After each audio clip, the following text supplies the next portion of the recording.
we're back to Two Addicts and a Moron, episode 51. Man, Well, y'all are deep in there. Yeah, we're deep, dude. And we have our first multi-guest. Yes. On individually. Rachel's been on here a couple times.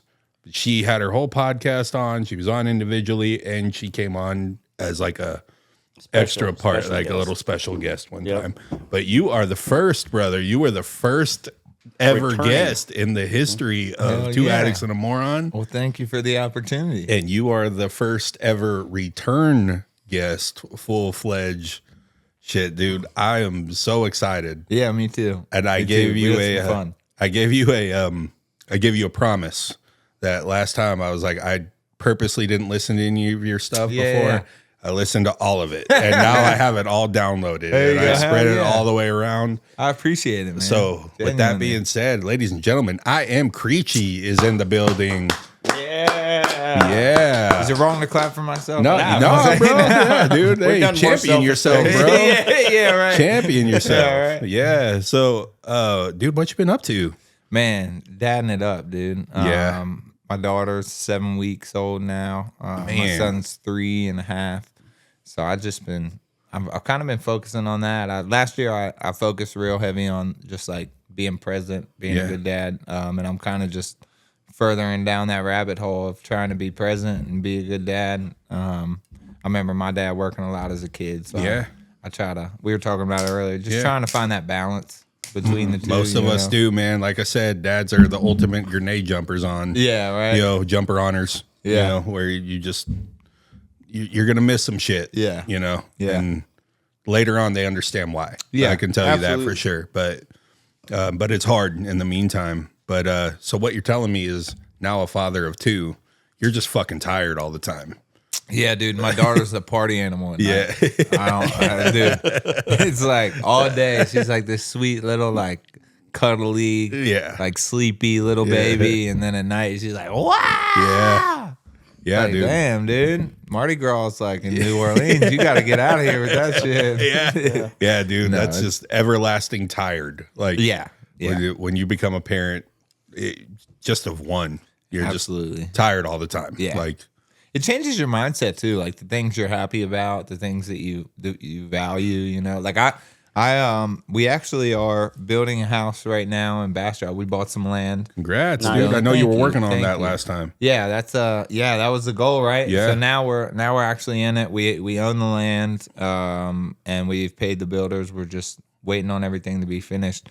But like the other day, I walked into my house and it's not done yet, but like a lot of the utilities are in there, so like the fridge, stove, all that stuff's in there. Getting close. Yeah, and I walked in, I look at the stove, and my mom was there, and she I couldn't tell if she thought it was funny or not, but I was like, oh shit, like I ain't never had a stove you couldn't cook crack on. Like it was a flat stove with no flame. Yeah, it was just flat, like a glass top stove. I was like, shit, man, this is pretty dope. I walk over to the fridge, I'm like, I got a fucking ice maker, dude. Like I've always wanted one of these. And dope. It's just like fucking, it's so wild. Like I got so excited about those little things, and like I can't remember the last time. Like, it just changes. Like what you're excited about changes over a period of time. Or what pisses you off changes. Like then you're like it total mind shift. Something pissed you off 4 years ago. Now having those 2 kids running around, it might not be as important to you anymore. Yeah, I used to be a huge road rager. Like I get mad as shit over like people just driving dumb. I'd be like, that dude needs an ass whooping. Might be the one to give it to him. But now it's just like, oh, God, stupidity. Yeah. And then like I said earlier, it's crazy how much kids will help you notice like your flaws, like your character flaws. It's like I'll drive and somebody will do something, I'll be like, fucking idiot. Yeah. And then, my son's in the back like, fucking idiot. And I'm like, no, buddy, no. Like, whoa, slow down, dude. Yeah. Don't say that. It's pretty wild. Still nothing funnier than a kid cussing. Oh, my God. Saying fuck or shit, like a little baby like that. You're just like, oh, man. My mom's always like, you got to get him to stop. I was like, Mom, if my biggest problem is my kid saying bad words, I'm in a pretty good place. You know what I'm saying? Yeah. Like, I'm in a solid place if that's our biggest issue. Yeah. That's awesome. Yeah, dude, kids change everything, man. I always say it's God's greatest gift, Yeah. Yeah. right? And like it even during my addiction, like I remember I used to always go to the stores and it was just for me. I'm gonna go buy everything for me. Yeah. And then when I had my daughter, I would still go to the same stores, but I was more in the kids section in the little girl section buying shit. And then, I get to the register and I've got like one thing and she's got 10 things. Yeah. And she's not even with me. Yeah. I just went there, and as she's getting older, like I say it all the time. Like I gave her life, but she saved mine. Yeah. There's no doubt about it. Like she absolutely saved my life. I coach her volleyball team and we won our championship Friday night. Yeah, hell yeah, man, you posted that congratulations, up. brother. That was good shit. The highest I've ever been in my life. Yeah. And there was no drugs involved. It was I was like, I feel like I just did 4 hot rounds, dude. fuck. It's we played at the YMCA and we were undefeated. The other team was undefeated. Yeah. We found out afterwards that the other team was a select team that was just playing in the YMCA. They're a tournament team. Yeah. And they were really fucking good. Yeah. And we beat them. And it There was you like, go.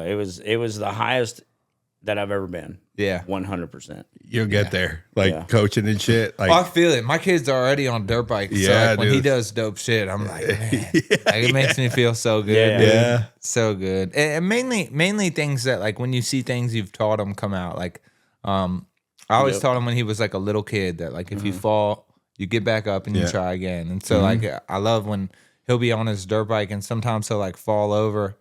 And I'll have to run over there and pick him up. He's not big enough to pick his Yeah. own dirt bike up yet. So Yeah. I run over there, I pick up the bike. I'm like, "Are you good?" He's like, "Yeah, Dad, I'm okay. I think I'm gonna try again." yeah. I was like, Yeah, that's like the moments where Yeah. it's like fucking boom right in Yeah. your heart. You're just like, that's my boy, dude. Yeah. It's awesome you say that because, like, when I was teaching her how to play volleyball, I'd be like, I always say, like, when she does something where she hits it wrong, what'd you do? What'd you do? Yeah. And she'd always be like, I don't know, Dad. I don't know. But now she's like, Dad, I went this way. I went this way. Or I rushed in.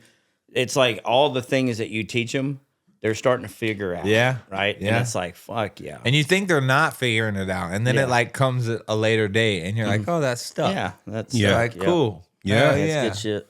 Yeah. Well, man. dude, like bicycles, dirt bikes, whatever. A bike, just a bike, is a good metaphor for life. Yeah. Really, like I use it all the time, but I'm like, yeah, my son, he plays baseball, high level of failure in that sport, right? Yeah, So it's a yeah. lot of bumming out, and I always remind him, I'm like, man, remember when you first rode a bike without training wheels? Yeah. How bad you wanted that shit. Yeah. Like to me, I think that's probably the earliest representation of freedom. Yeah. Like you get on your bike and you can Once go you do it yourself, far. yeah. You like now I can go far away from home and do some cool shit. But you got to get to that point, and it requires a lot of scabs, Yeah. a lot of bruises, a lot of bumps, Yep. and it's like, but you still keep getting on and fucking doing it, You know? right? And so it's like it's a beautiful thing, man. Like Yeah. get up and try it again, Got do it again. to, You're man. gonna fall again. Yeah. It's gonna happen. Got to.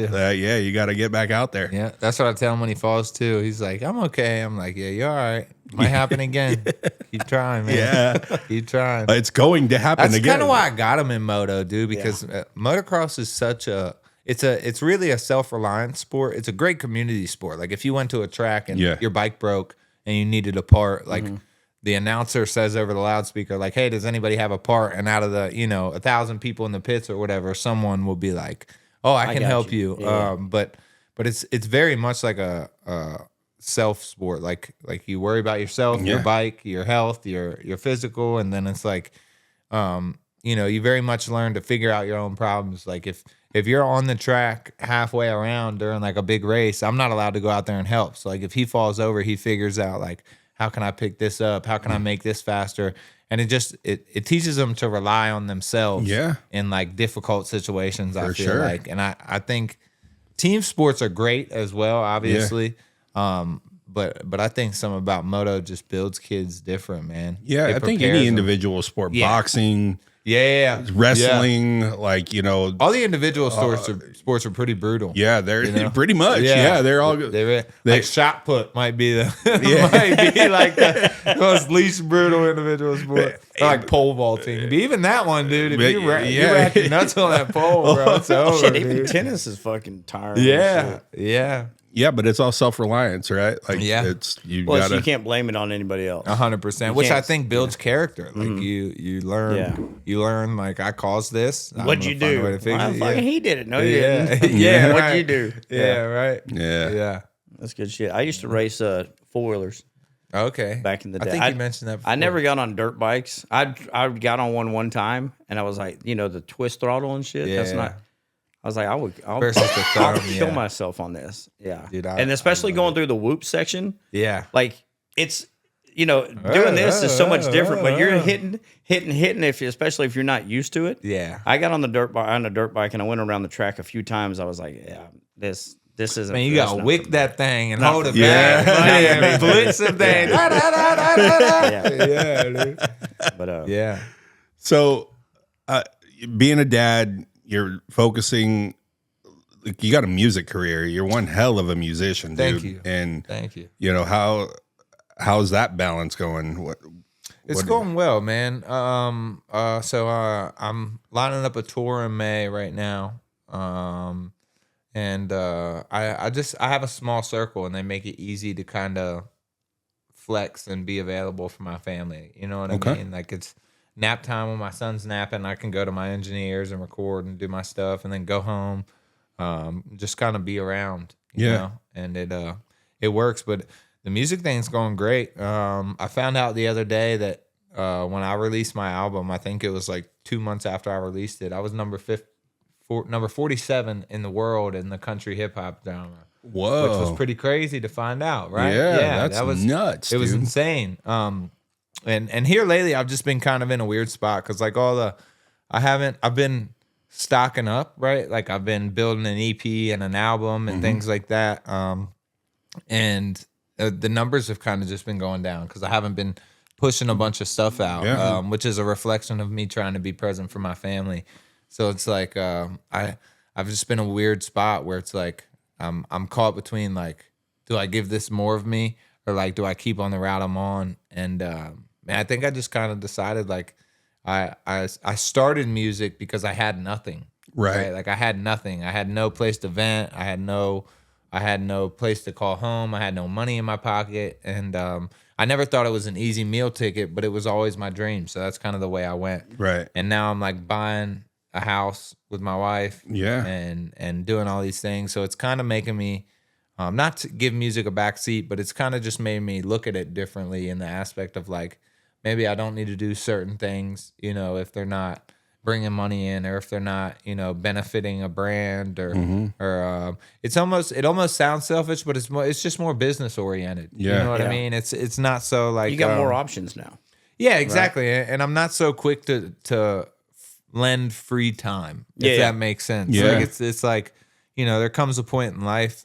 Some people may have hit it, some people may not, but it just comes a point in life where it's like your time becomes much more valuable than the money that people have to offer. Yeah. You know, so when it's like people are like, I'll pay you $1,000 for a show, it's like, yeah, that's tight, but like what days? You know, because if my son's got jujitsu, me showing up for him is more important to me than that $1,000 check. Yeah, 100%. So it's been a balancing act, like you said, but the music's going phenomenal. New merch, I got these. Dude. Be a blessing shirts, hats. Nice. I got a bunch of other stuff up on the website. I don't know if I had a website last time I was. You didn't, dude. Shout out to my manager. What's your website? Cricchi.com. I am Cricchi.com. Yeah, I am Cricchi.com.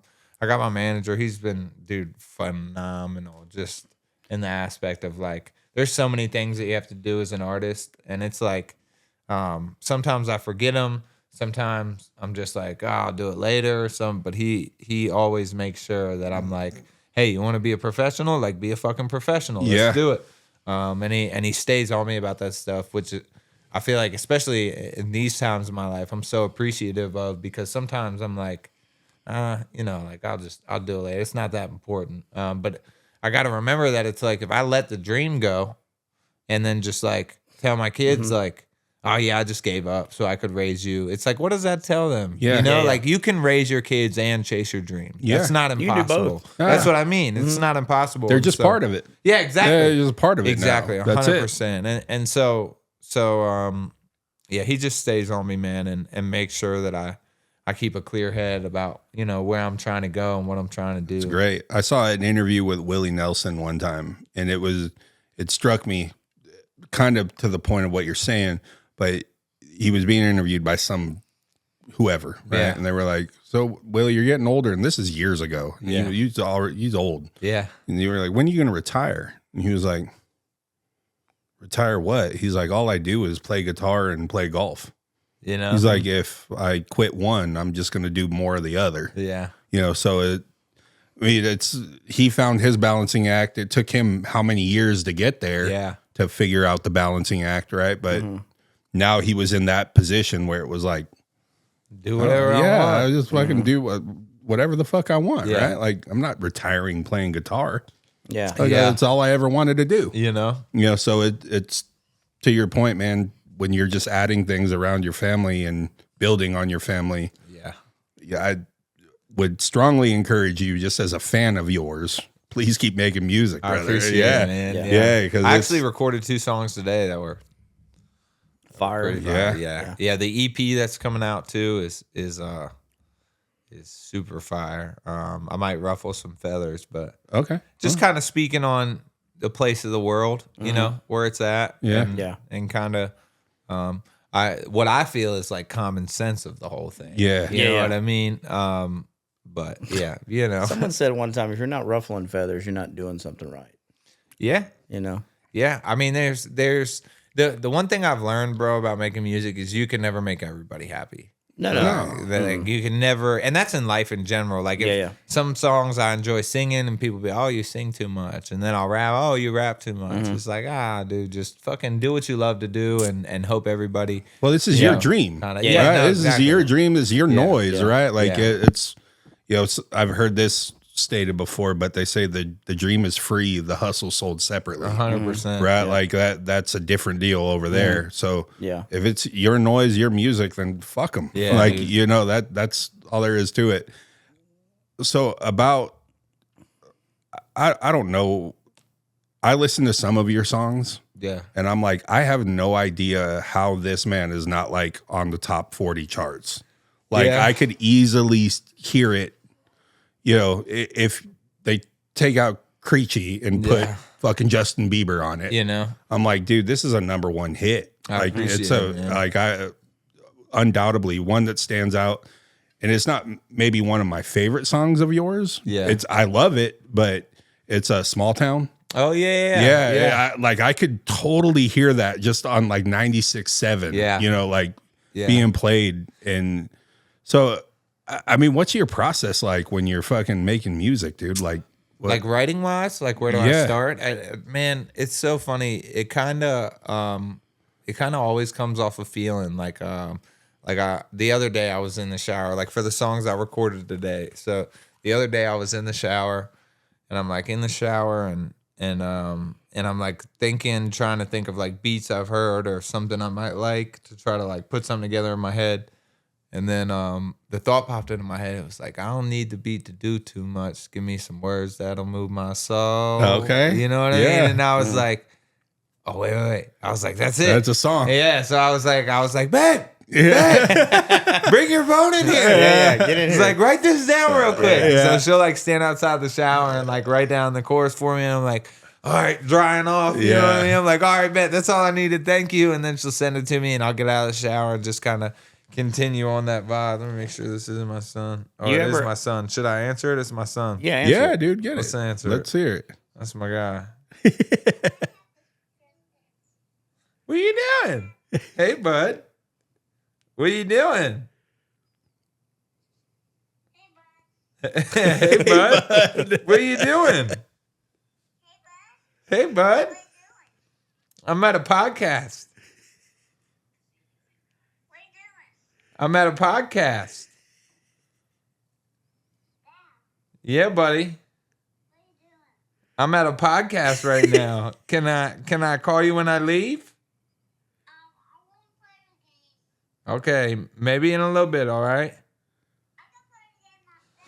All right, talk to mommy. All right, I love you. I love you. Bye. He's so funny, dude. Yeah, dude, that's See awesome. that right there? Such a character. There's no amount of drugs that can.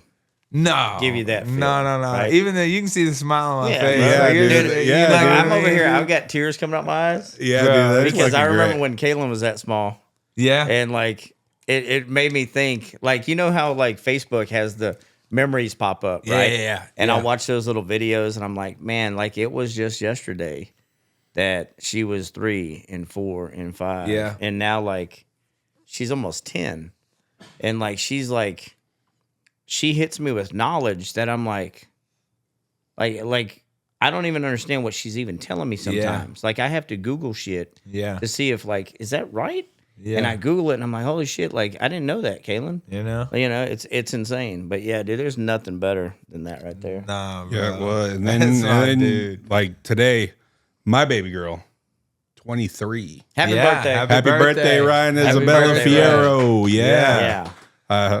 Man, and I remember her being that age and Dude, calling it's me crazy. and fucking, hi. It just blows Yeah. my mind and kind of, it almost pulls heartstrings, man. It just blows my mind. Not, It's nothing like- almost. It That's just, it. No, it does. Straight Yeah. up does. But dude. it just Yanking blows the my motherfucker. mind that it's like he, like all the times that I've seen myself in so many different lights throughout my life, right? Like addiction, you just see yourself as like a broken piece of shit. Yeah. And it's like in recovery, early recovery, you're like, I still feel like a piece of shit, but like Yeah. I'm getting a little better. Yeah. And then like, you know, I'm like 6 years in and it's like, sometimes, like very rarely, but sometimes I still feel like I do things like a piece of shit. But you know, it's better. And then it's like you think of how they look at you. Yeah. And it's like you're his fucking hero. Yeah. Superhero. Like you could do no wrong. Like and dude, that alone to me is so powerful. Bro, Yeah. and It's it doesn't so go powerful. away. That will never change for any of our kids. Yeah. If we've done anything right. Yeah, right. And it's like my son plays baseball, right? Like he'll Yeah. come off the field and he'll want to know if I saw him. Yeah, Did you yeah. see me do that thing? Yeah. And he's 16. Like I'm the least cool guy to him on the world right now. Yeah, you know? But he still wants Yeah. that. That You know, he approval wants and that approval, that yeah. appreciation That of it, affirmation. right? That yeah, he wants to know it. And it not even about him doing something dope for himself. I think he just like, Yeah. hey, grandpa, see that? You know? He wants to know that we're all there watching. That shit ain't gonna change. No, like for the 100%. rest of your life. It's bro. the best feeling, man. It's Yeah. the best.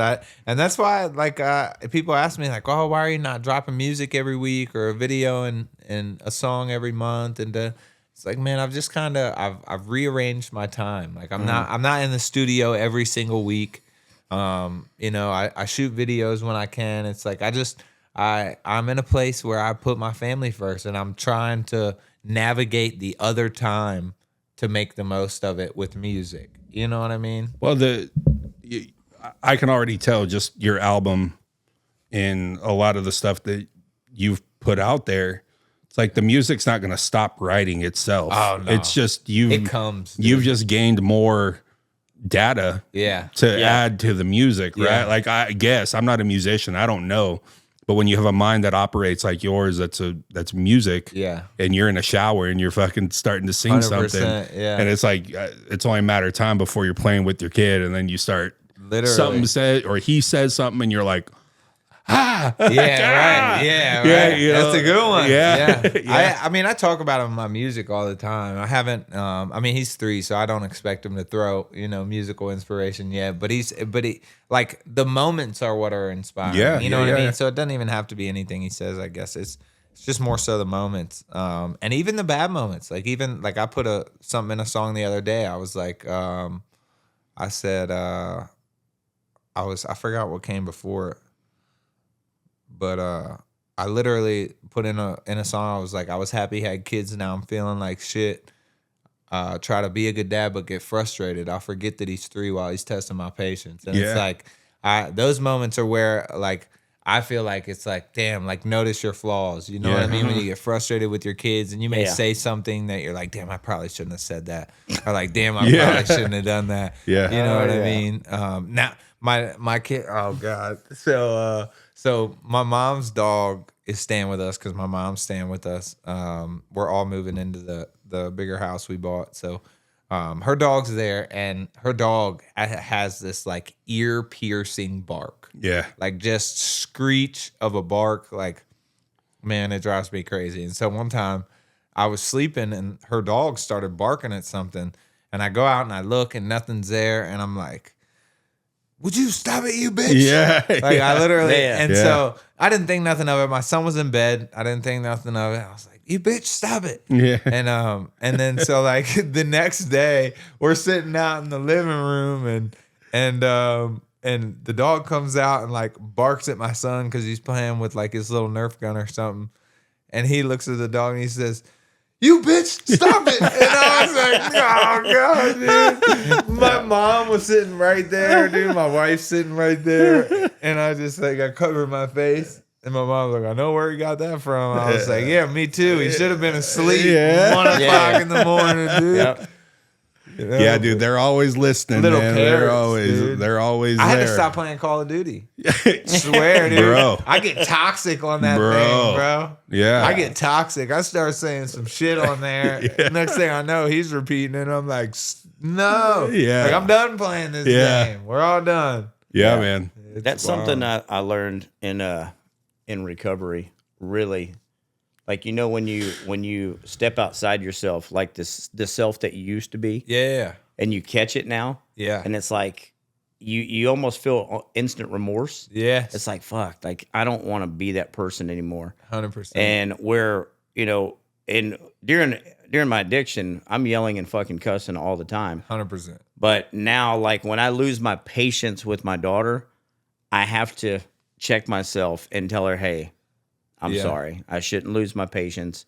And it really does. It affects me. Yeah. Like Same. I told her the other day, I probably shouldn't say this on the podcast, but I told her, I'm gonna This is definitely making the cut. Yeah. They're going to make it. she told me she hated me, right? Yeah. Yeah. And she's done this about 2 or 3 times. Yeah. And the first time she did, man, it fucked with me. Like I cried. Yeah. Yeah. And she's like, this is why I hate you. And I was like, I will let your hamster go outside right now if you keep talking shit, is what I told her. And then I walked away, and then she's like, you threatened to kill my hamster. I said, I didn't say I was going to kill it. I said I was going to let it go. Yeah. And then it would die. Yeah. Well, I mean, he wasn't going to make it far. Yeah. And she's like, no, you were going to kill my hamster. And I was like, Kaylin, but like when I get outside of myself, Yeah. I'm like, I got to reel it back in because I got to remember she's 9. Absolutely. And I'm the adult. That's what I mean by you forget their age when they're like, my son does, like he peed on his floor one time. Like he like started peeing in his bed and I guess got up real fast because he knew not to pee in his bed, and he like started peeing on the floor. And I like walk in, I'm like, what are you doing? Yeah. Like I'm frustrated. I'm like, what are you doing? Yeah. You don't. And I'm like low key yelling. And then like he goes to the bathroom and he's peeing in the toilet and he's like, it was an accident, Daddy. And I'm like, oh, Yeah. Man, yeah, like, hit you damn hard, it, right dude. between the eyes. I know. I was like, dude, man. Yeah. I was like, buddy, I'm sorry. You had an accident. Like, it's not anything to be ashamed of. Like, and you gotta like, that's the growth, man. Yeah. You gotta. We're so used to being men in the aspect of like being around other men, working around other men, and it's like when they fuck up, it's like, hey, get your shit together, dumbass. Yeah. Like, come on, fall in line. And when your kid fucks up, you just can't do that. You gotta. There's a softer side you gotta get in touch with, and that was like the most difficult thing for me. Even my son's 3.5 now, and I'm still like, I still struggle with that shit. Yeah. My wife's like, but Tyler, like, I had to calm learn how to down. do that, especially coaching her volleyball team. Oh, I guarantee Because it. it's all girl. We have one boy on our team, but it's all little girl. It's like 8 and 9-year-old girls. And 2 seasons ago, I was being verbal, and then one of the girls on the court, she started crying, and I was like, "Oh shit, did I make her cry?" Yeah. Like I was worried. Like because if you make my daughter cry, like I'm we're gonna be have fucking upset. problems. right? yeah. So I went over for and I sure. was like, low key, I was like, "Hey, are you okay?" And she was like, "No, coach, it wasn't you. She made a few bad plays." Yeah. So I was like, and then I told myself right there, like, I need to bring my competitiveness down a little bit. Yeah, and remember it's for and them. remember, it's for them. Yeah. It's not. I'm not out here. Like it's like what you said. If I'm out here with grown men, Yeah. Bro, I'm telling you, like, when you fucked up, like, man, come on, bro, get your shit together, we're man. deep screaming Yeah, out of our stomachs. Yeah. You know? And but yeah, with the kids, I've got to like tone it down a little bit, and I've got to make sure, that I deliver the message, but I deliver it in a way that someone needs to deliver it to my daughter. Yeah. People always used to tell me as a kid, like, because I would always get in trouble for like insubordination and saying shit. And they would always be like, it's not what you said, it's how you said it. Yeah. Yeah. You know, and that like literally as a kid, that was always what teachers told me, what people told me. And so like years later, like probably 20 years after that, 15 at least. Yeah. I'm like just now figuring out that like it's all in how you say it. Yeah. Right. You know? Yep. You can all get in your how point you say it. across any way that you want to do it, right? And usually the first reaction when you get upset or boiled over about something, you probably need to take a step back and go from it. And Well, no emotional response is a good one. I've learned that. No emotional response is a good one. Like if you're in your emotion, that's the worst time to make. Have you ever? Obviously you have, but like arguing with your significant other or women, they're emotional beings. Like women are just kind of wired that way. Yeah. So it's like sometimes my wife, if me and her get to fussing back and forth, it's like she's not even listening to listen. She's like listening because she has something to say afterwards. Right. You know what I mean? And it's coming from a place of emotion. Right. And so like we've honestly even been to like counseling and other stuff to figure out like how to not so much give emotional responses, but more so explain what our emotions are at the time. You know what I mean? Yeah. That's really smart. Yeah, and it helps a ton, because it's like when you're irritated with somebody, you can say some shit that'll really dig into them and not mean it, Oh, especially if you hurt my feelings. I'm fucking coming back with the fire. You know what I'm saying? Yeah. I'm coming back with some shit that I'm going to have to. Yeah, I'm apologize. going lower Like, and lower. I'm fucking lower coming with until it. we're punching each other in the toes. We're all human. Yeah. Right? Like we're all human and we're going to fuck up and we're going to say the wrong shit. Yeah, your sister was better in bed than you, bitch. Yeah, like some shit like that. It's just like fucking. Yeah, man. Indeed. So I'd like to hear the tail Then she'll end of pop that off. argument. Your brother had a bigger dick than you. Yeah. What the fuck? How about my brother? Well, who's that guy fucked last week? He's like, what the fuck? Oh yeah, dude. But sometimes when I don't respond, that pisses her off even more. Yeah. Because like I'm the kind of person like when I'm pissed, just leave me be. Yeah, I'm the same. But women, on most of the women that I've ever been around, they want to fucking Let's talk more. about it right now. Talk about it. I don't want to fucking Talk talk about about it. it, like right? that, dude. Yeah, so They're all like that, dude. They're all like that. She'll be bumping. I'm like, okay, all right, cool. And she's like, well, you don't have fucking nothing to say. No, because what I want to say, you're not gonna want to hear. Yeah, you don't want to hear what I'm about to say. Yeah, it's not time for me to Yeah, talk. it's not You time just for me keep to going. talk. Yeah, bro. That Mars and Venus thing is real. Yeah. Yeah. It's different planets, I'll man. tell you, my wife's got an understanding now where it's like when I just say, can you please just stop? Like if I ask you to just please stop, just leave me alone. Let's revisit it. And like I try to bring a rule into my house where it's like, wait to talk about it. Mm-hmm. Wait till that night. Wait till later that week. Wait for a good time. And if if it's important to you, it'll be in your head then. Yeah. And like our load of arguments has plummeted. Yeah. Like plummeted. Because you forgot about what it was. If Well, you let it alone. it's not that fucking Yeah, important. it's You're just- just emotional about it at the time, whether it be me or her. Like there's emotion involved, and so Yeah. it turns into like a big thing. When it's like if we just wait, a day or a week or however long, it's like we wouldn't even be fucking thinking about it. We'd be on to the next thing, and like, and dude, when I say our arguments have gone down, I mean just like drastically. Like it's not even. It's almost an anomaly to hear us argue now because it's like we don't. It's like a deep breath and like we'll talk about it later type of thing. And the kids are always around. You don't want to argue in front of the kids. That's like the worst for them. So it's like, man, when that happens now, we just step back, dude. 9 out of like 9.5 times. Yeah. You know what I'm saying? It's very rare that she'll like revisit something, but it kind of goes away and fixes itself, or like, something will happen and then it'll be like, see, like you didn't even need to bitch about that. Well, if you think about You know what I mean? if you think about some of the arguments you've had and you revisit it now, It's like, damn, that was fucking stupid. Yeah, dumb. Like we argued about point. how many carbs was on a piece of bread. You know? Like we literally fought about that. Yeah. And Yeah, bro. You know, but I'm big on like the bioengineered food stuff now. Like I won't buy any of that, or like I won't. And we'll like she'll bring stuff home all the time, and I'm like, stop buying that shit. Yeah. Stop buying it. Like it's terrible for you. Yeah. Stop buying that shit. And now it's just gotten to the point where like she won't even. She's like, I knew you were gonna say that. So like throw it away or something. Yeah. Like, man, dude, you gotta care about it. You know, gotta care about your health, dude. She's just like, I just want some chocolate covered pretzels. Yeah. And this coming from the guys that just ate pizza and peach cobblers and shit. Yeah. You know, I also, like drank a glass bottle Coke. yeah. Hey, nothing but the best. Dude, the glass bottle Cokes are pretty solid. Yeah, dude. They don't have high fructose corn syrup, to be fair.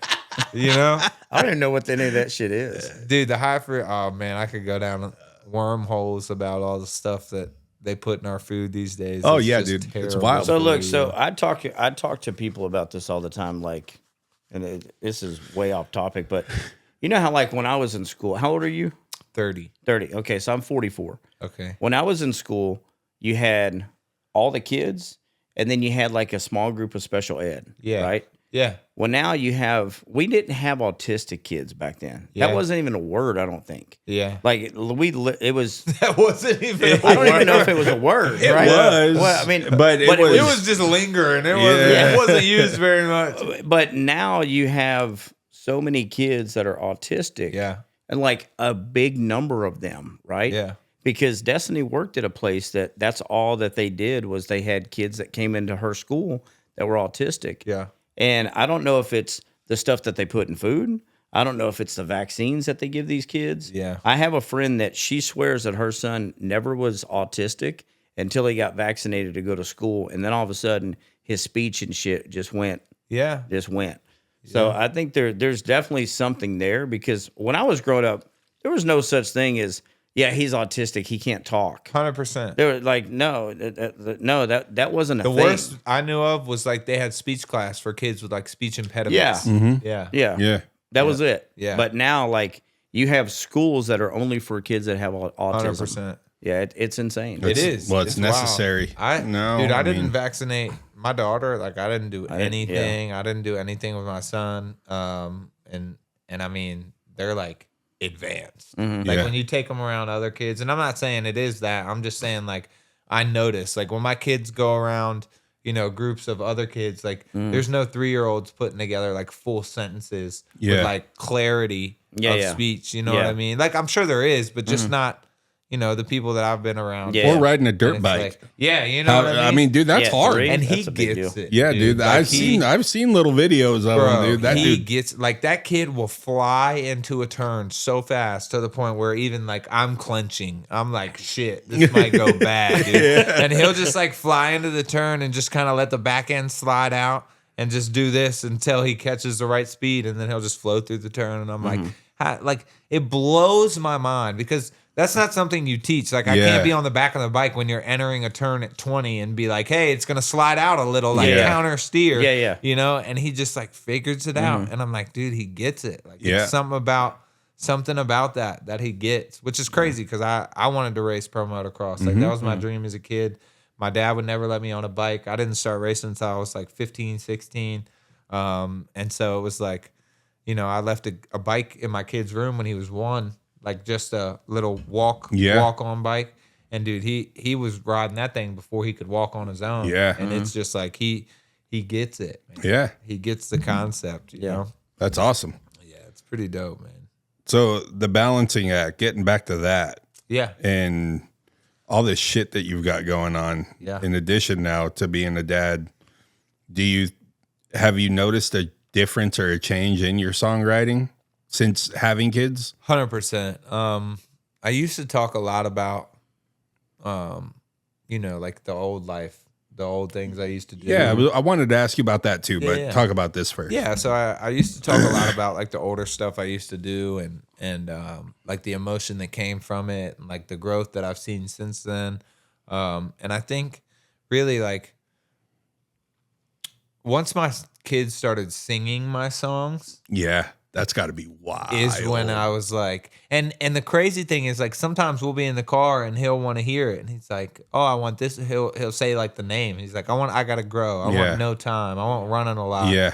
And those are all great songs for him to listen to, but like some of the older stuff, I fear that like he'll get into that and think that's the way. But I love the fact that he'll be able to see growth. Like the songs that I put out in the beginning of a recovery were not at all like the album that you probably listened to the road back, right? And then like the songs that I'm recording right now are like growth from that album. So it's just been like constant growth, and really I don't focus on it. It's almost like subliminally it just kind of happens where I'm like writing this music and realizing it's like, damn, I didn't cuss like the whole song. Yeah. Or like, damn, I didn't say anything that was like too crazy the whole song. And I think it's kind of helped in the aspect of simplifying things. Like I try to write lyrics that like are understandable. Like I used to write a lot of things that would like just go over people's heads. You know what I mean?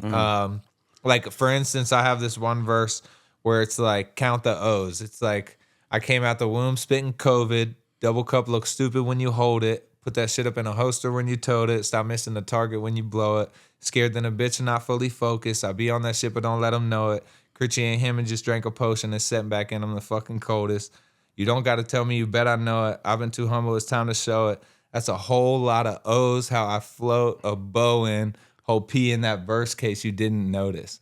So like I said 16 O's, then I was like whole lot of O's, how I float a bow in, like talking about a pound, whole P in that verse case you didn't notice. It was 16 O's. And it's like that probably was just like for over so a lot of people. And like stuff like that I don't write as much anymore. Because it's more like I want to be at a point where it's like, if they're 12 and want to listen to my music, like give them like a point, something they can understand. Because it's like, when did music really save your life? It wasn't, it's not when you're 25. Right. It's like, it's usually between the ages of like 13 and like 16. Yeah. And it's like, that's when like music is like hitting you the hardest. You're feeling everything, so. Well, it can also be negative towards you too. Yeah. Right. Yeah. Like you see a lot of these kids that are gangbangers or a lot of these rappers now talk about, shooting and killing and fucking, dope smoking and fentanyl and all this bullshit. Yeah. And people want to be like the people they look up to, Like I know during my addiction, I loved Kevin Gates. Kevin Gates songs they sung to me. Absolutely. Like, I was like, shit, he gets it. Yeah. Right? That's how I felt. Like, damn, he understands. Yeah. We could be best friends, right? Yeah. And when I listen to his songs now, I still like some of his songs. Yeah. But they don't hit me the same way because I've changed from how I used to feel. Not that his music sucks, because it doesn't. No, it's fire. Yeah. Yeah. But I've changed the way that I feel inside, and I don't feel like people are after me or fucking, you know what I'm saying? Yeah. Like, but then it was like always looking over my shoulder and type of shit. Motherfuckers are always coming, Yeah. But man, the song that I like the most of yours is Deep Thoughts. Oh, okay. I know that you said when I told you that before, you were like, it's not one of my. It's so deep. I don't like to listen to it. If that makes sense. Yeah. Like I remember the place I was in when I wrote that song. Yeah. Might have been like, way too personal. Like there was like tears involved. Yeah. There was like some heavy shit involved where I was like. Just right, and I remember like chorus, and then I was like, "Nah, just keep writing, just keep writing." I think anybody coming out of what we went through, especially like I was never homeless, but if you were ever homeless and you were, I think somebody in early recovery that listens to that song could fucking really like it will really open up some eyes to who you were, and how far you've came. Yeah. You know what I'm saying? Yeah. Because like you talk about eating food off the floor and shit. Yeah. And fucking that ass. And I'm most people, if you got deep in your addiction, you've done that somewhere along the way, right? A lot of people's been homeless. A lot of people, and that's one of my favorite songs. And I like Waiting to Breathe. Oh yeah. Waiting to Breathe. Yeah. That's and I like your part better. Oh, the second verse. Yeah, I like your verse better. Yeah. Thanks, man. I appreciate that. Yeah, that Kasky verse was a full circle moment for me. I used to listen to that guy's music when I needed some saving. Mm-hmm. So, he's fire. His verse is great, but I like yours better because I relate better to it. Yeah. You know what I mean? Yeah. Oh yeah. That second verse got pretty deep. Yeah. I relate. That more whole to song's pretty deep. Yeah, that Yeah. whole song. And I'm a big Caskey fan too. Yeah. And I like Caskey a lot. Was he cool as fuck? Oh, dude. One of the most grounded. It almost was odd to be around him because you almost expect him to be, I guess, a little more big-headed in a way, right? Like you almost expect that because it's like, look at what you've accomplished. Yeah. Like, holy shit. And he was not at all like that, bro. Like, his manager was like helping my wife learn things on the iPhone to take better videos for me. Oh, no shit. Like, like Caskey was like giving me like inside tips for like getting better at music and like what's important, what's not important. Like, don't let this fool you. Don't let, like, dude. And then like I did a show with him in San Antonio, parked around back of the building, like met him. It was hugs. It was like, what's up, bro? Like, love, how you been? Da-da. Yeah. Like he's you can tell he's on a mission. Like he's not like, we're not gonna, take time out of both our day to meet somewhere for dinner, that type of friends. But like if we bump into each other every single time, it's been like all love. Yeah. And dude, just a extremely dope human being. Like not even just as an artist, like as a human being. Just a good dude. That is a good guy. Yeah, I watched a few interviews with him, and I went down. I'm a big Yellow Wolf fan too. So that "Been a Problem" song, Yeah. dude, I bump that shit Yeah. all the time, Yeah. dude. I'm like, I love that fucking Yeah. song. Been a problem. Been a problem. Yeah. Yeah, It's dude, fire. it's so cool. So, you would have considered yourself like a recovery artist? When Man, I think Casey Music said that best, man. He was like, I'm not a recovery rapper. I'm just a rapper that happens to rap in recovery. Okay.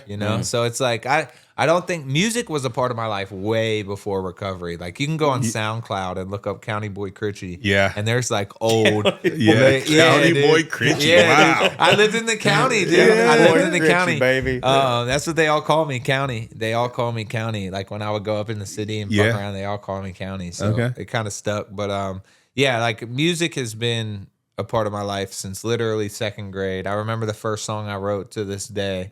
It was a homework assignment to write a poem. Okay. And I like wrote 2 pages, like literally full side of one paper, flipped it over, filled up the entire other side, and it was like a song. And I remember it being about like skipping school, going to the pool, and something else. But it was in like second grade. Yeah. And so no, music's been a part of my life long before recovery was. I think it just I think recovery gave me the ability to truly get in touch with my music, if that makes sense. I think, and you just had probably a lot of shit to get off of your chest, Yeah, too, 100%, when you're like getting. Yeah, when you're getting high and making music, it's like you're rapping about fucking getting high and making music. yeah. You're not like, oh, I just robbed homie last week on Tuesday and fucking I feel bad about it. Or like, you're not talking about any of that. Like you might subliminally say something like that. I was never dumb enough to incriminate myself in my own music, but I mean, that's a fucking thing now. Yeah. Bodies dropping all that Dude, bullshit. it's fucking wild, dude. It's like, God damn, bro. And then you hear new songs that come out, and it's like, he definitely didn't do that, because if he did, he wouldn't fucking be saying it. You know what I mean? Yeah. But no, it's always been in my life. I think, like I said, recovery just gave me the freedom to really get in touch with what I was trying to say, or made to say, blessed to say. You know what I mean? So I think that was kind of it. Man, it's some of the coolest shit. I can't say it enough. I tell everybody about you anytime I get an opportunity to, because I really think that it speaks to the masses. And to your point about, growing, having kids. Yeah. The band that I'm thinking of, and not to compare you, it's a different genre altogether, but I'm a little bit of a metalhead too. Big metalhead, really. I got into hip hop a little bit later in life, but Metallica. Oh, right? yeah. So, Firebrand. if you go back to listen to their first album, Kill 'Em All, like, they're fucking hungry dogs on the street that are just, everything's ripping, everything's fast. And it's then, all a target. And and the next album, fast. The next album, fast. Yeah. The next album, you slower. start seeing some slower shit happen. And I remember, like, a lot of the metalheads would be like, they're starting to sell out. Yeah. Because now they're big, right? Yeah. Now they're starting to do arenas, and they used to be my fucking band. And well, you need to play My City 7 times a year. Was that it? But I was so young, like, you know, like I didn't know. So I would just fall kind of in line with what. So I was like, yeah, it's just cool to say that. Yeah. But then as I got older and, you know, you hear that song and nothing else matters and it's just all slow. And you're like, this is bullshit. This isn't Metallica. Yeah. But then now I'm a 40-year-old man and I'm like, of course, dude, they all got old. They all started having kids. They all got married. They dude. It's not just fucking, I'm going to kill them all the time, right? Like, it's hard to do. It is. That's funny. It is. Because I used to, what you just said, I've never thought about it. Linkin Park was my favorite band. I loved them. Yeah. They're great. And their first few CDs, fucking every song was fire. Yeah. And then when they started getting a little bit bigger, they started changing a little bit the way that they play. And I always thought, they're not the fucking same. They changed. Yeah. And I've never thought about it. No, they just got older and they probably got wiser. Yeah. And they fucking had kids. You and know? fucking it wasn't all fucking just different perspectives. You know, man. It almost Like, makes it to where you're like not willing to speak on some shit. You know what I mean? Like you're not like, I think of bars all the time where I'm like, damn, that'd be perfect. But then I'm like, would I want my kid to hear that? You know, would I want like, do I want to hear that again? Like, it's funny in the moment. Yeah. But it's just like one of those things where you realize that there's more to it than you now. Yeah. You know? Brian Welch from Korn. You know who Korn? You know I do. Korn. Yeah. Brian Welch, he was their bass guitarist. He might still be. guitar player. Oh, he wasn't a bass? Lead guitar. Oh, was he? So he was a meth addict. He wrote a book about it. It's the first book I ever read. And this was when I had tried meth, but I wasn't an addict. Yeah. But he wrote his book, and in his book it said the part that got him sober. I don't know if he's still sober. Hopefully, Brian, if you are, come on. If you're not, fucking come on in. He is. Is he? He is, yeah. But he had walked away from Korn when they signed a $25 million contract Oh shit. because of his little girl. He had gotten custody of his little girl because her mom ran off and whatever. Yeah. But he was doing so much meth that whenever they would go on tour, he would just get high. He would show up and play, and then he would sleep. And when they'd get off tour, he would literally sleep for like 2 weeks. He said he would wake up and piss and then go back to sleep. Well, as he's coming out of one of his fucking binges, his little girl was singing a song, and he's like, I know that. And she was like 4 or 5. And he's like, I know that song.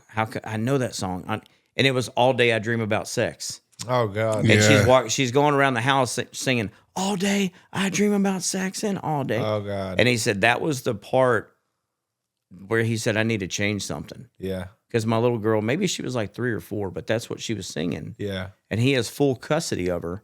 And that was what got him to say, you know what? I got to make a stop. And he had one of his buddies come to his house. And this is before I didn't know that there was different types of meth, like different batches. I just thought it was all one batch. Yeah, me right? too. Right. He said that when his buddy came to his house and they cleaned his closet out, because he said, I couldn't do it myself because there's no way I would have threw shit away. Yeah. They found so much meth in his closet, like in pockets and fucking hidden in boxes and this and that. And they showed a picture in his book of all the different meth that they found. And there was like yellow meth and this meth, and it was all different batches. And he had gotten so used to certain meth that he would have to change the different batches that he was doing. Otherwise, it wouldn't get him high anymore. Oh my God. Right? Yeah. But he said when his buddy walked in his closet, he said his buddy cried because you could smell the meth in the closet. And he didn't know it was that bad for him. He just cried and said, man, I didn't know it was that bad for you. Yeah. They were all pretty bad. Yeah. Like, I think, I don't know this for sure, but I'm almost positive they're all sober now in Korn. But they were all on it. I feel like almost every 90s rock band was probably you think about those touring schedules, man. I mean, they were fucking brutal, dude. Well, I mean, I've been on tour for 2 weeks. I can't imagine. Like 6 months. Yeah, dude. All over the country. That's what I mean. In Canada and fucking then here. That's what I mean. Then you go world tour. Yeah. Then Metallica, I think they did. And you got to bring it every day. Like when you're that band, you can't just Top show up and notch. just Yeah. Now you got to fucking bring the fire. Yeah. For the Black Album, their biggest album ever, one of the biggest albums ever made in rock. I think they said that they toured like 300 days out of the year. Wow. Like That's just insane. Locally and abroad, like and multiple times. Like that's insane. Because it was just the machine was too big. They were like they had to keep feeding it. People wanted to keep seeing it, so they were like, "We only live once, right?" But they were all fucked up. I mean, during that time, they were drinking and doing all kinds of crazy shit. Well, I think back then they got paid based off of records and shit too, right? Yeah, I mean, you got paid on your tours, but you had to physically sell. Yeah. Like that had to be like fucking so much more. Because now you can just get on YouTube and just download It was your a shit. shitload more money, I would think. Mm-hmm. Because I know, was. like I did 500,000 streams on an album and probably made like $1,300, $1,400 off of just 500,000 streams. That's just a distribution side. That doesn't include publishing and all that. But like, the gist of it is like you're not making much off of streaming these days. You're making it off like brand endorsements, shows, sponsorships, stuff like that, and touring. Merch. Like touring. You got to tour and get yourself. Shows, yeah. Merch at shows is usually one of the top earners. That's what we need. We need to start going to these sober events and selling our merch. Yeah, right. 2X and Moron, absolutely. Yeah, y'all are becoming pretty popular, man. Yeah, It's grown a lot since the last time I was on here, bro. That's for sure. When I get recognized out in public, it's so awkward to me. Like, no, it's not. Stop, you fucking love it, dude. This motherfucker loves it, dude. Don't let him shut the fuck up, man. First of all, this motherfucker loves it. He fucking digs it so bad. But at my first few words is always, "Thank you so much for watching," because I don't know what else to say, right? And what? That's normally what it is. Thank you so much for watching. And then I'll ask, like, what's your favorite episode or whatever. And he's waiting to say something. What? Say it. What? Mike, you get so bricked up anytime somebody. I do get excited after the fact. Your dick gets so hard. Man or woman comes up to you and is like, you're like, yes. Yeah, dude, from the moment we started doing this, you were like, I want to be recognized. I want a Wikipedia page. Look, like, who doesn't? Right. I did want a Wikipedia page. I wanted someone when they go to Vidor, Texas, and hit Wikipedia for my hometown. That it says notable residents. I want my name on that motherfucker. That's what I've always wanted. That. Yeah. You know what's funny is we went to a hockey game after Kaylin won her volleyball tournament, and you know how they do the kiss cam. Or they have the cams, and Caitlin looked at me, and she was dead fucking serious. She said, "Dad, how come they're not putting the camera on the celebrity?" I said, "Who the fuck's a celebrity here?" She said, "You." And I was like, "Caitlin, I'm not a celebrity." She said, "Y'all have 100,000 followers." Yeah. And I was like, and I thought thought it it was was 200K subscribers on all platforms. On all of them, like across them Still. all. Yeah, Still. it's pretty big. Yeah, But congratulations. it's guys. But like for her, that's like her dad is really, it's like what you said earlier. You're his hero. Yeah. That's only going to grow. Yeah. And like, that's what her mom used to always tell me during my addiction. And when I went to get help, she said, "Mike, you have to understand that you are her superhero." Yeah. Like no matter what I do as a mom, she's always going to be dad number one. Yeah. Right. And I know that it probably sucks saying that, but like, daddy's girl, that's a real thing, right? And one thing that she told me when I was going to rehab is she said, if something happens to you, like if you don't fix this and you die, she'll never overcome that. No. And that's the one thing that I really thought about was like, I'd miss her graduation. I'd miss coaching her teams. Yeah. Someone else will walk her down the aisle. Yeah. Like those are things that in my addiction, I never thought about that. Like that, I'm the most selfish addict out there. Even though I give money to homeless people, I'm the most. I'm not selfish at all. I'll even give them a cap of dope. I already got 60. I'm not selfish. I'm not selfish at all. But in my addiction, I'm the most selfish addict out there. Like the most important name in the most important word in the English dictionary is Mike. Yeah. Right. But I never thought about those things. And when she said that the other day, I was like, "Kellen," and she's like, "No, Dad. like, Dad, y'all are, but in her mind, it's such a big deal. Yeah. Right. Yeah. So I mean, so my son, 16 in high school, he told the high school about it, right?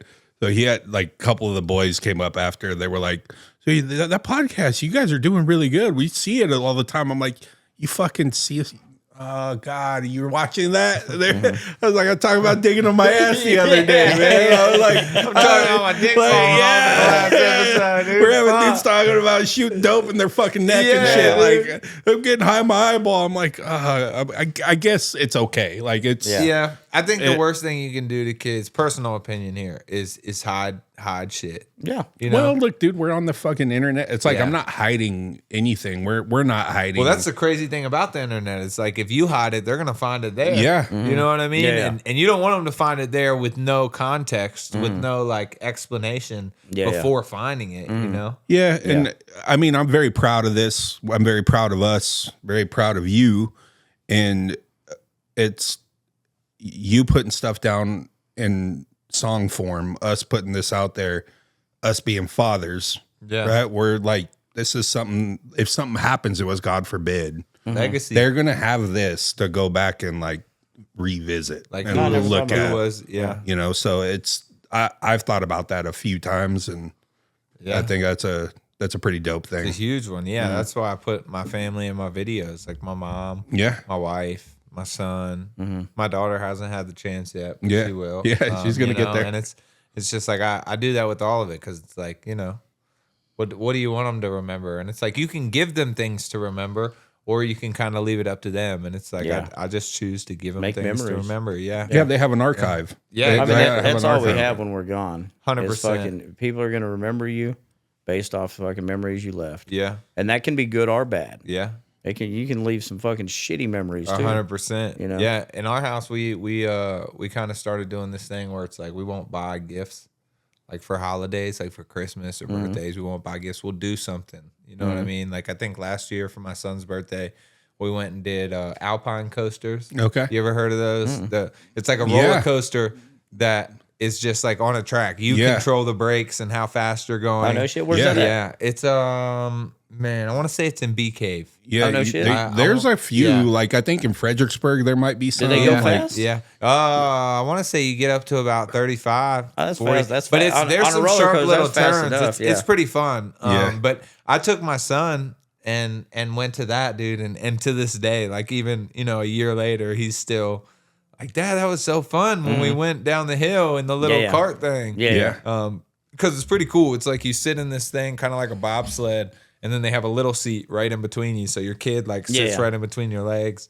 And it was perfect, dude. You know? Yeah. And it's just like stuff like that. I feel like you're investing in their memories. Right. You know what I mean? Rather than like, here's this toy, you'll play with this for 2 weeks and then be like, Dad, can I have a new toy? Yeah. Or like break it or whatever. It's like that memory will be there for as long as he can remember it. Yeah, for sure. And that's not in his backyard. Exactly. Right? Like if I'm sure the kid who has one of those in his backyard probably fucking hates it after 2 weeks. Yeah, Like it's like a pool. It's like, remember, I don't know why, but I always associated like ultimate richness with a pool and a pool table. Yeah. Like as a kid, it was like, We you had have the a fucking pool? Yeah. Holy shit. Yeah. Like, We had an above ground pool, and I would never tell people we had an above ground pool because I was like, it's not built in. yeah, but my parents have a pool and we not never built go in the in. motherfucker. It's not built in. built in. It's like I remember I always wanted a remote control car when I was a kid. Oh, yeah. Like the fucking, but we could never afford the ones without the wires. Right, so I always had the fucking one that had the 4-foot wire that you had to walk around the house with. Yeah, dude. Yeah, couldn't. But I was never able to get the one that went 60 miles per hour and you just fucking put it on and go. Yeah. Now we didn't have that kind of money, so I had to follow mine around. Yeah. And they would always box them up where it looks like there's not a cord. Yeah, I know. It's got the remote. I know. And then it's got the cord. And it's like, holy shit. Yeah. And then you open it, there's a fucking cord this long. They always make the cord like in the cardboard. Oh, yeah. Right? Like the controller in the cardboard. The cord will be wrapped up down there. Then you pull it out like, yeah. God, It's funny because I tell Kaylin stories like whenever we used to get to. Remember the G.I. Joe? like you had the big plane or the big helicopter, and it showed all these fucking figures on there. But really, only one man came with the motherfucker, right? You got this big helicopter with one person. It's like you can buy the other 16. Yeah, you can want the other 16. But Kaylin always tells me, like, I told her that story when she was like 3. Yeah, and she'll, Dad, when you was a kid, did it always make you mad whenever you'd get the toys and it only had one person or when the cord? She remembers that shit. Yeah, fucking 6 years later. Yeah, right. Kids' memories are wild. It's insane. Bro, my kid remembers me. I had a RC drift car, because I was the same way as you as a kid. Like, I wanted RC cars. I grew up, had the money, I bought them shits. Yeah. You know what I'm saying? Like, I got a couple of them. So I got like one of the little drift cars. I still have never had one. Dude, I'll bring you one. I'll bring you one for your birthday, I swear. I got some in my garage, but I had like a little drift car, and so we would go up to my wife's office because you're supposed to drive them on like carpet or like a hard floor. And and I literally would just like set him on his hands and knees. He was still crawling. And I would just like drift around, and he got the biggest kick out of that. No like, shit. Thought it was so funny. And to this day, like, this was almost before, like, he could say a few words like dada, mama, stuff. But like, to this day, he'd be like, Dad, can we go to the office and you drive around me with the car? Yeah. It's like, how do you even remember that? Yeah. You weren't even talking. You were crawling. Yeah. You know? It's wild shit, man. It is. It's wild what sticks. It's insane. And on the other end of that, I always like, when I come across somebody that's really old, like in their 80s or something, and I that fascinates me, man. People in their 80s saw some shit, right? Like, no matter what their plight was or social economical status, I always ask them, I'm like, what's your earliest memory? Yeah. What's the first thing that you remember? Yeah. You know, and sometimes it's fucking crazy. They're like, I remember being bounced on my dad's knee. You know, when I'm like 3, he's Funny like, you I say couldn't that. have been. I actually remember my dad doing that. He'd always go dun dun dun dun dun. Yeah. Dun, dun, dun, make Yeah, that dude. noise and like bouncing on his Johnny heels. Boom Boom. That's what we called it. For real. It was. I was gonna say that sounds way more fucked up. It sounds almost like bouncing somebody. It sounds like some chomo shit. Sounds like a glory play hole Johnny involved Boom with Boom. that. So it was Johnny. So it was like Johnny Boom. God damn, you were dropping the kid. Boom. Well, no, you had him here. You had him like boom. So, anyways, That's funny. it sounds like some chomo shit, right? Yeah. You want to play Johnny Boom Boom? Sounds like there should be a glory hole. In Yeah, that dude. That sounds like the worst fucking strip club I've ever been to. Yeah. Johnny Boom Boom. No, bro. I went to one before in Louisiana. What was it called? I'm just wondering because I've been to a terrible one too. It was called. It was in Choo Lake Choo, so I Charles. didn't know. It was in Lake Charles. We pulled up, and it was like a trailer made into a strip club. Like, I thought we was at the wrong place, right? I shit you not. I was like, what is this? It was a trailer and a garage hooked to it. And God. The garage was the strip club that they made into a strip club. And the trailer was the whorehouse. That was where that's where Yeah, Johnny Boom Boom That's where came. Johnny was boom boom. That's where Johnny Boom Boom. So we walked in, and this big chick walked past me. She looked like a linebacker. She's like, "You want to dance?" I was like, "Fuck no, I ain't want to." I was like, "Bro, we got to get out of here." Like, I was high, and I did not want to be there. I was like, "This place is terrible." Man, Worst place I've ever been. I don't even know the name. Dude, I'm telling you, and if you, I don't know, it's kind of funny. We used to call it a mating call in Southern Maryland, where I was from. if you had a bottle of Percocets in your pocket, because you could take the bitches out and shake them, and guarantee you were going home with something, bro. Something, dude. My 18th birthday, I went to the strip club and had a bunch in my pocket, dude. And I'll never forget. It was like I was like walking out of there with the 2 most ratchet bitches I ever met in my life. I was like 18. They were like probably like where we were, like 30-something year old, just like, I want to snort like 5, and I'm just like, I'm gonna get some pussy, bro. I ended up not fucking either one of them, to be fair. No, for real, really. But I'll tell you why. Because he passed out. Yeah. No, my homie LJ wouldn't let one of the bitches in the car because he said she stunk. I don't fucking. You're like, she smells pretty good to me, bro. I don't know what you're talking about. Like 5 beers and 4:30s in. I'm like, dude, I don't know what you're talking. Smells great over here. Blowing coke in her butt. Yeah, dude. I got some 30 in my nose. I can't smell it. I don't know. Bro, when I was a senior, so my birthday's in March, so I didn't turn 18 till later in the year. So when I was a senior, I was 17. I got a fake ID. Me, my buddy Ethan and my buddy Freddie P in the place to be. We went to a strip club. It's called Baby Dolls, right?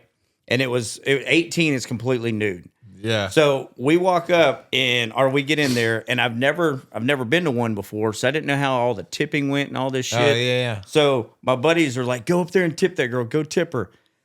To this day, I'm still scarred because if you ever see me in a strip club, this is what I do.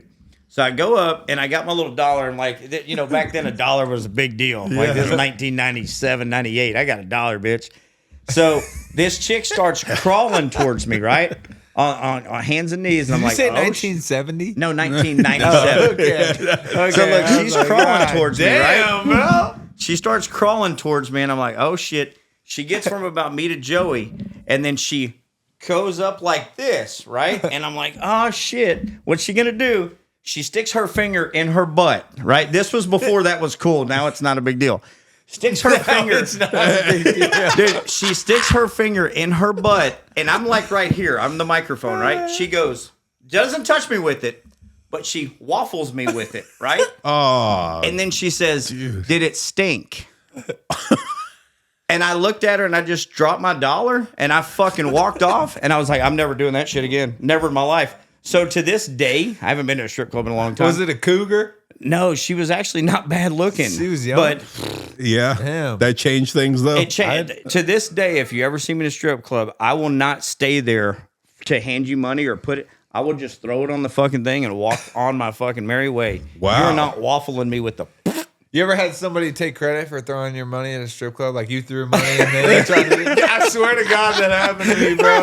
It was my 18th birthday. I thought I was balling. I worked for the union at the time. I was doing pretty good. I was on drugs a little bit, so I was like a functioning addict. Yeah. But dude, I remember I had I had a couple $1,000s in my bank account, so I was like, man, I'll take $500-600 of this and throw it. Yeah. I'm out there throwing 20s. Big dog shit. Dude, I'm out here throwing 20s, and I just remember there's this dude in a wheelchair that it was clearly irregular. He was in there all the time. Yeah. But he was sitting on the side of the stage, and this girl went to pick up the money, and she picked up I don't know, it's probably $120, $140 in 20s, and then the rest in ones, and she's like, oh, thank you so much for whoever threw that 20. And the dude in the wheelchair is like, yeah, no problem, sweetie.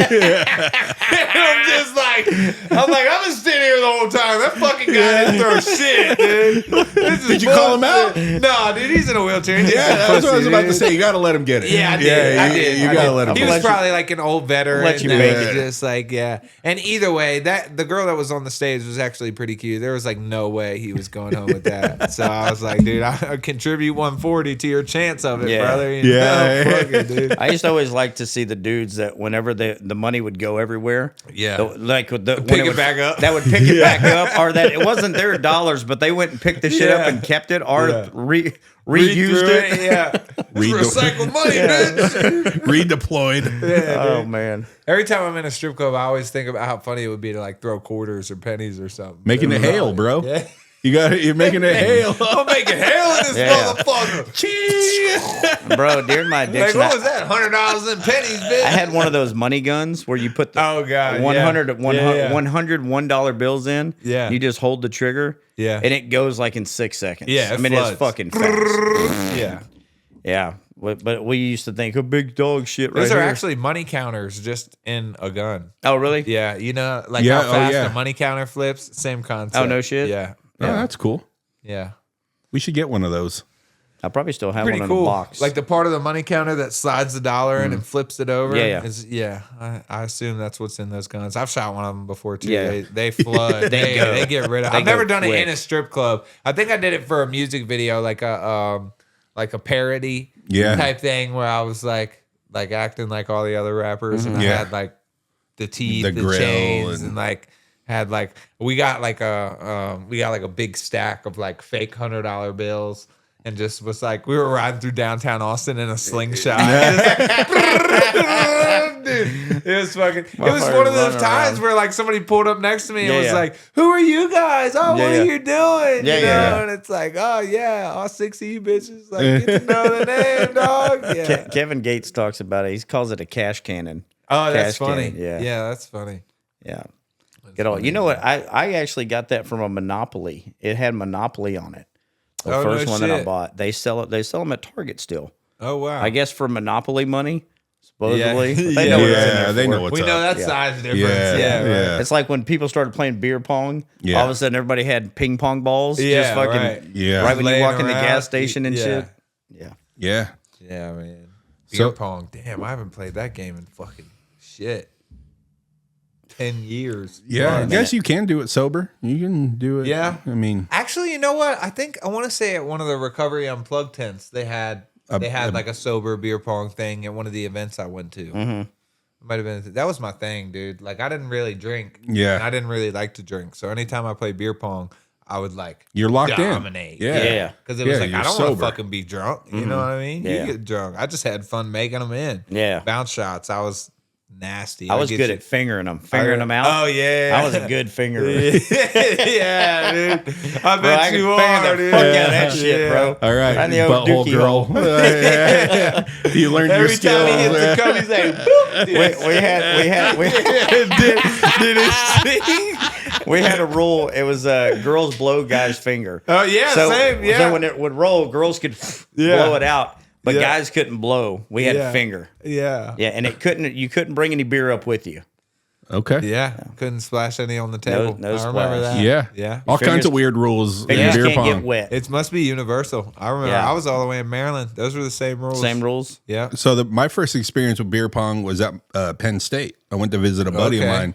He was in a frat, and I started that's all they playing. do. And bro, yeah, they dominated there. bro. And so we won a tournament. Like Oh, we shit. played a fucking beer pong tournament, Yeah. like with the wall and shit. Like, Oh, yeah. all right, these guys are moving Yeah. the final to go to the next Yeah, bracket. But we were in the finals, and we're just like, fuck, like just Yeah, dude. like Yeah. how we won that shit was insane. When beer pong got big here, they had some bars that had beer pong tournaments. They Yeah. have it at the arcades Did they now. still? You go. Oh yeah, they had. Yeah, it. If you go they to- have little arcade games. Yeah, they have Yeah. an revolving arcade around. beer pong Yeah. game. I had the Yeah. little racks that you could bring with you and shit. Oh, Mine, yeah, you put yeah. water in them so they didn't move and shit Yeah. like that.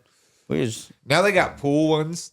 Yeah. Like Yeah. tables that set Yeah. up and float in the pool. And yeah. man, it's wild how everything's evolved so much. You know what I mean? Bro, someone made so Like, much. fuck, dude. Someone made so much money on Oh that my idea. God. The fucking pool beer Yeah. pong? Oh my God. Somebody's a millionaire. Yeah. Somebody Guaranteed. that was fucking on his way to AA said, "You know what?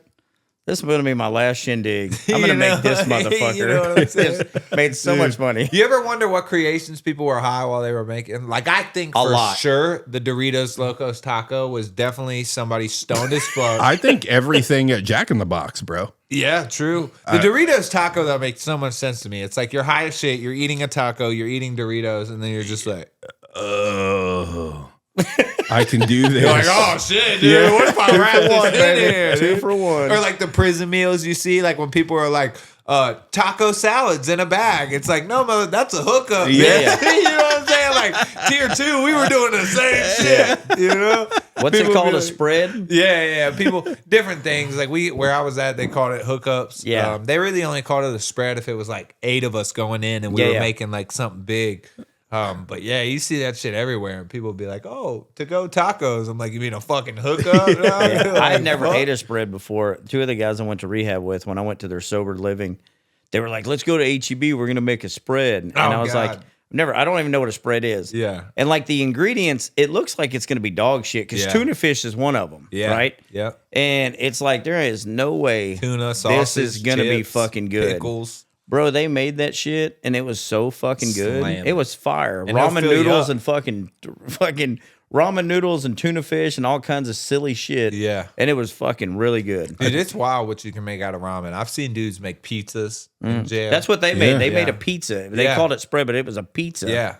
And it had beans on it. I mean, it was Yep. it's crazy. Yeah, dude. They'll use chili packs, Mm-hmm. pickles. Yeah. Fucking, dude. Yeah, it's wild. Well, dudes in prison, I think, come out like really good cooks. When you open up Yeah. the fucking world to them, and Yeah. they're like, oh, I go to HEB and get all this shit. Like, damn. Yeah. Like I was having to do this with For a real. fucking avocado peel and a fucking You know chili what I'm packet. saying? You know what I mean? Yeah. Make a a fucking meal. knife that bent when it hit the pickle and shit, dude. You know what I mean? Go to cut the pickle and your knife's like, bloop, like just dives in sideways. You're like, fuck, dude. Yeah, you give them resources and pots and pans. And they're just Man, like, dude. let's fucking go. Yeah, man. Yeah. So what's next for you, man? What do you? So I'm working on a tour in May.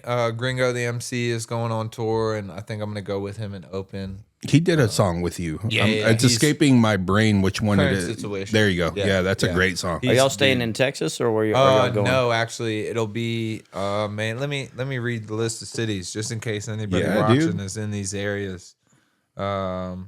So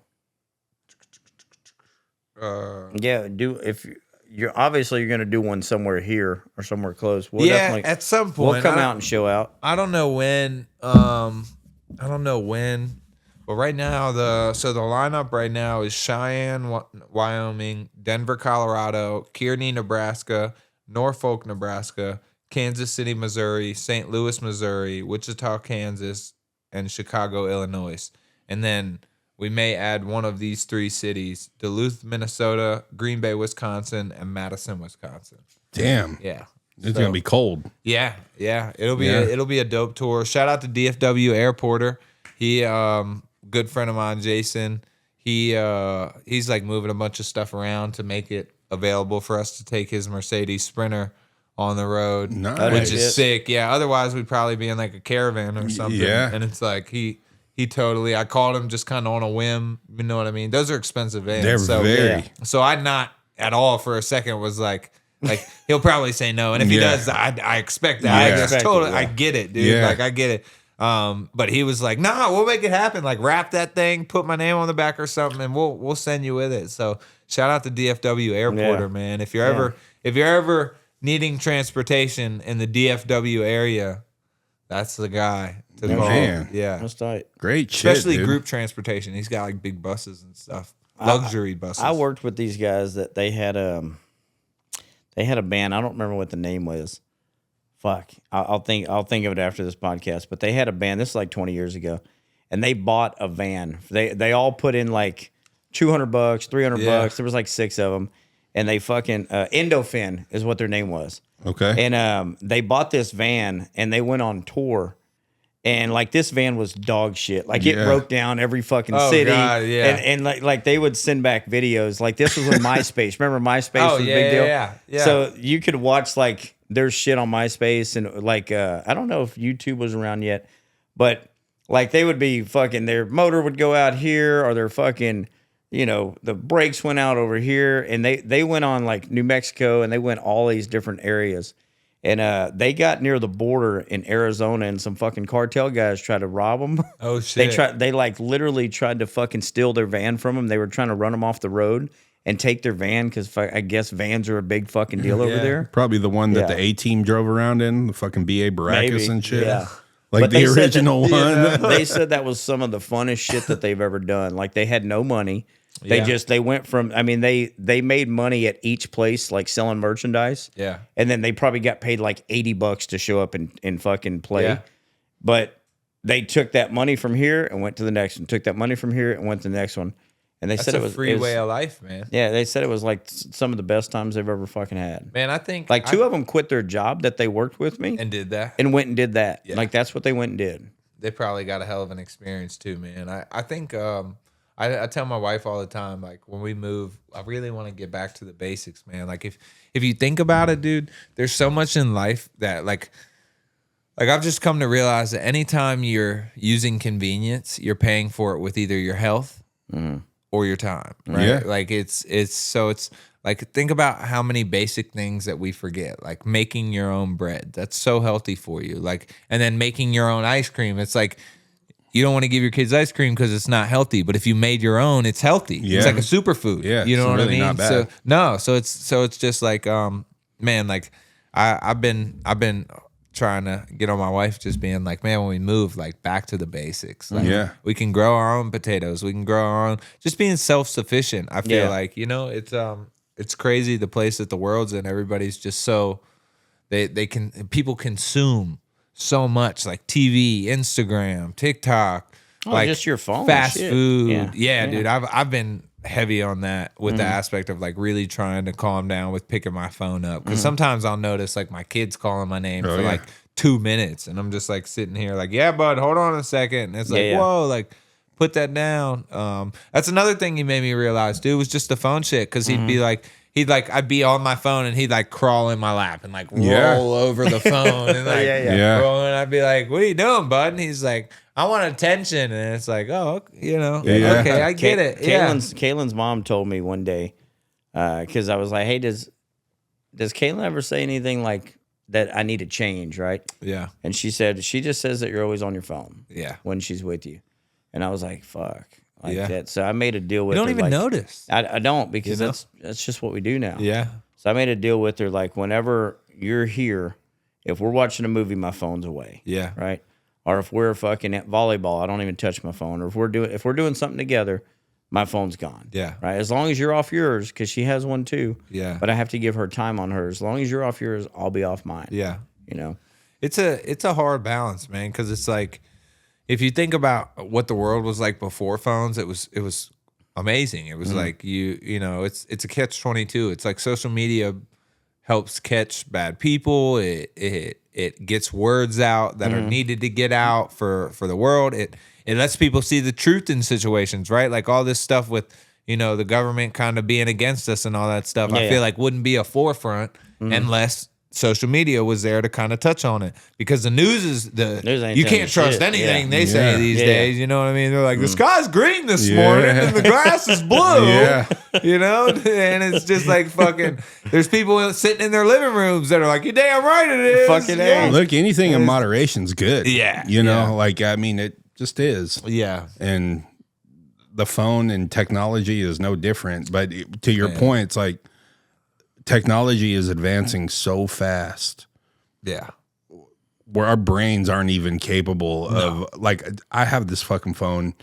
I could probably plan out my life on this shit. Literally. I use it for like 5% of what it's capable and it's like everything of fucking like our thermostats. Like, dude, my new house, the fridge that came in it, that they put in it, has a fucking camera inside of it. To where, like, if I'm at the grocery store and want to know what's in my fridge, I can like log onto the thing and it shows me. It's got like a big touch screen on the outside of the fridge where you like add your list and shit. And I'm just like, what the fuck? Dude, it's fucking like, crazy. Damn. And I'm terrible with stuff like I can build a dirt bike motor. I could build you a house. Like, I know how to do all those things.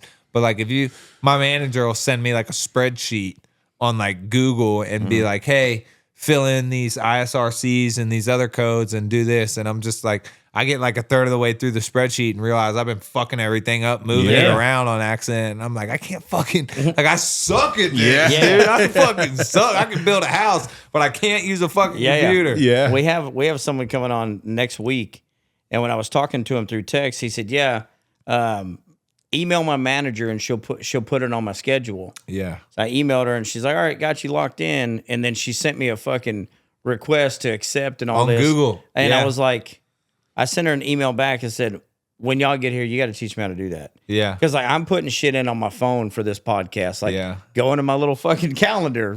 It's a Google calendar, I think is what it is. It does it all for you. Yeah. Yeah. And it's nuts, man. I watched a documentary about Tom Green. Yeah. Remember the Tom Green show? Hell yeah, dude. He was funny as fuck. He's one of the funniest dudes ever. Like, kind of the original like prank. Wasn't he with Drew Barrymore too? Yeah, I think they were married for a bit. Good job, Tom. Yeah. Good job, Tom. They divorced. He dumped her. It doesn't matter. Or she dumped him. Whatever. But good job. You did a great job, Tom. You did he was in phenomenal. LA doing the LA thing, comedian, doing all that shit. This guy just fucking said fuck it, left it all behind.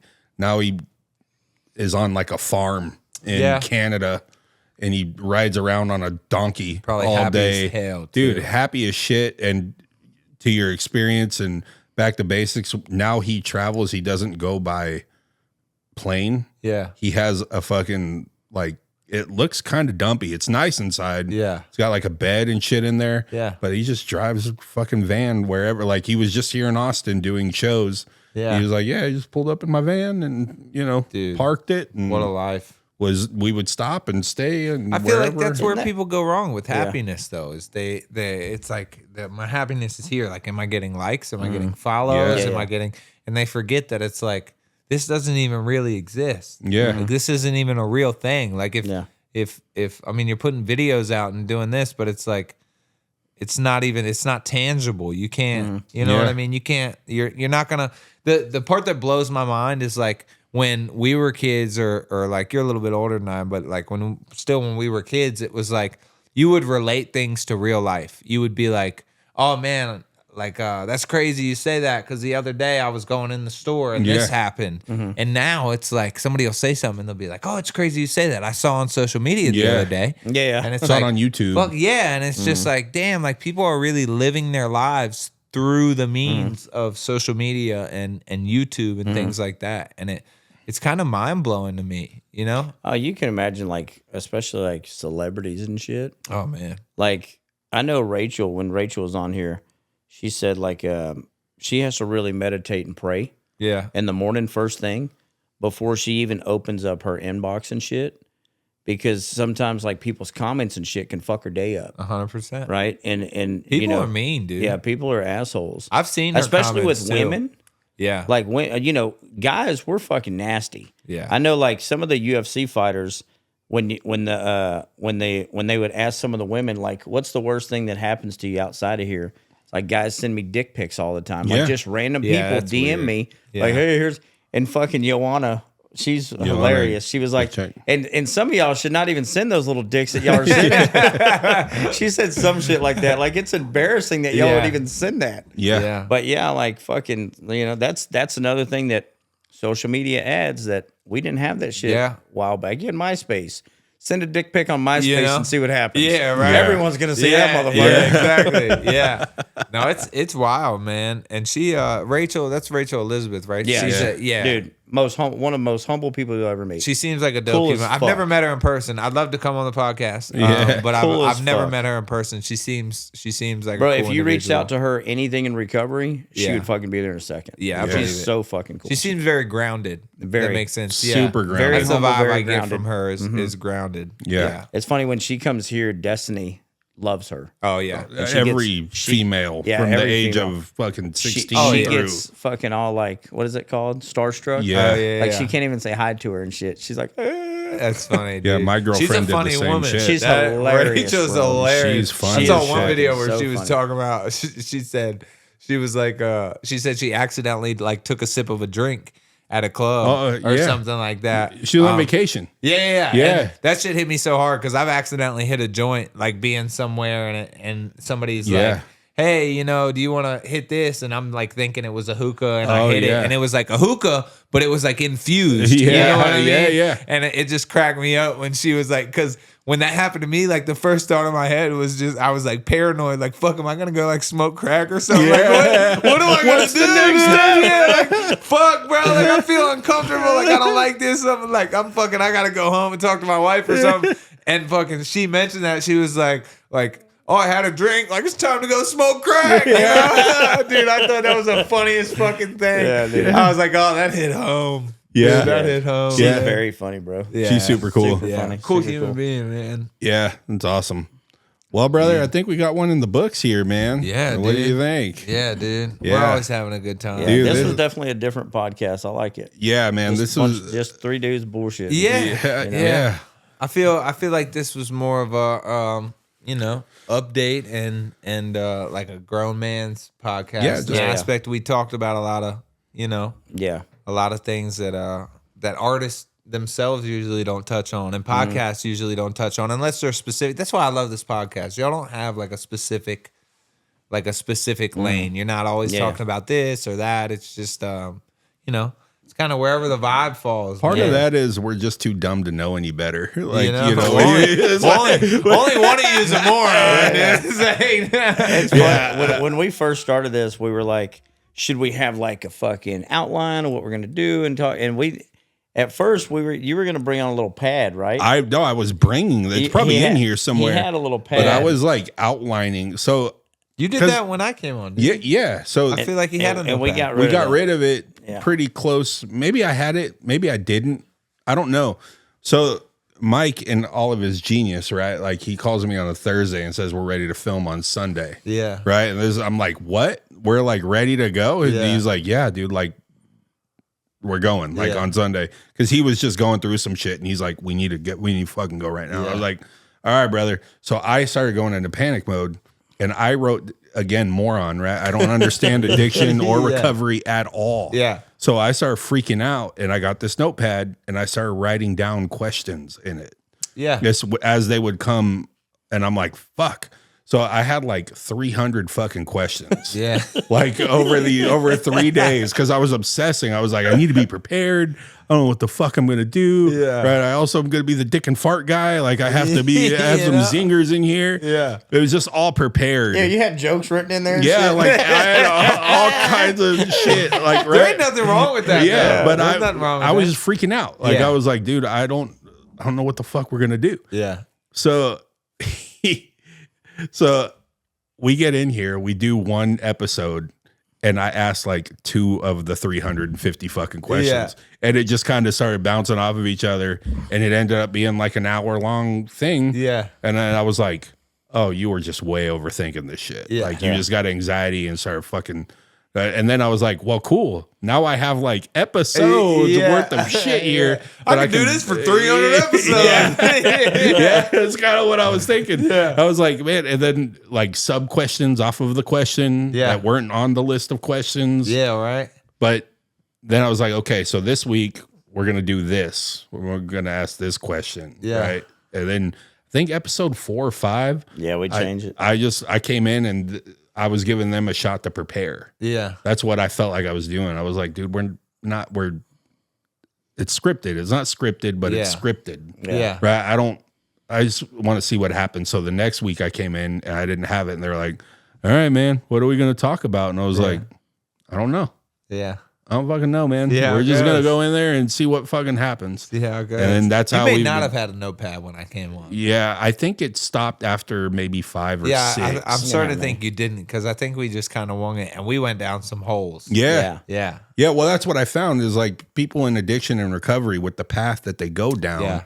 There's fucking rabbit holes and landmines all over the fucking place, right? Well, I learned that real quick, and I was like, I'm just giving these motherfuckers like time to prepare what they're gonna respond. Yeah.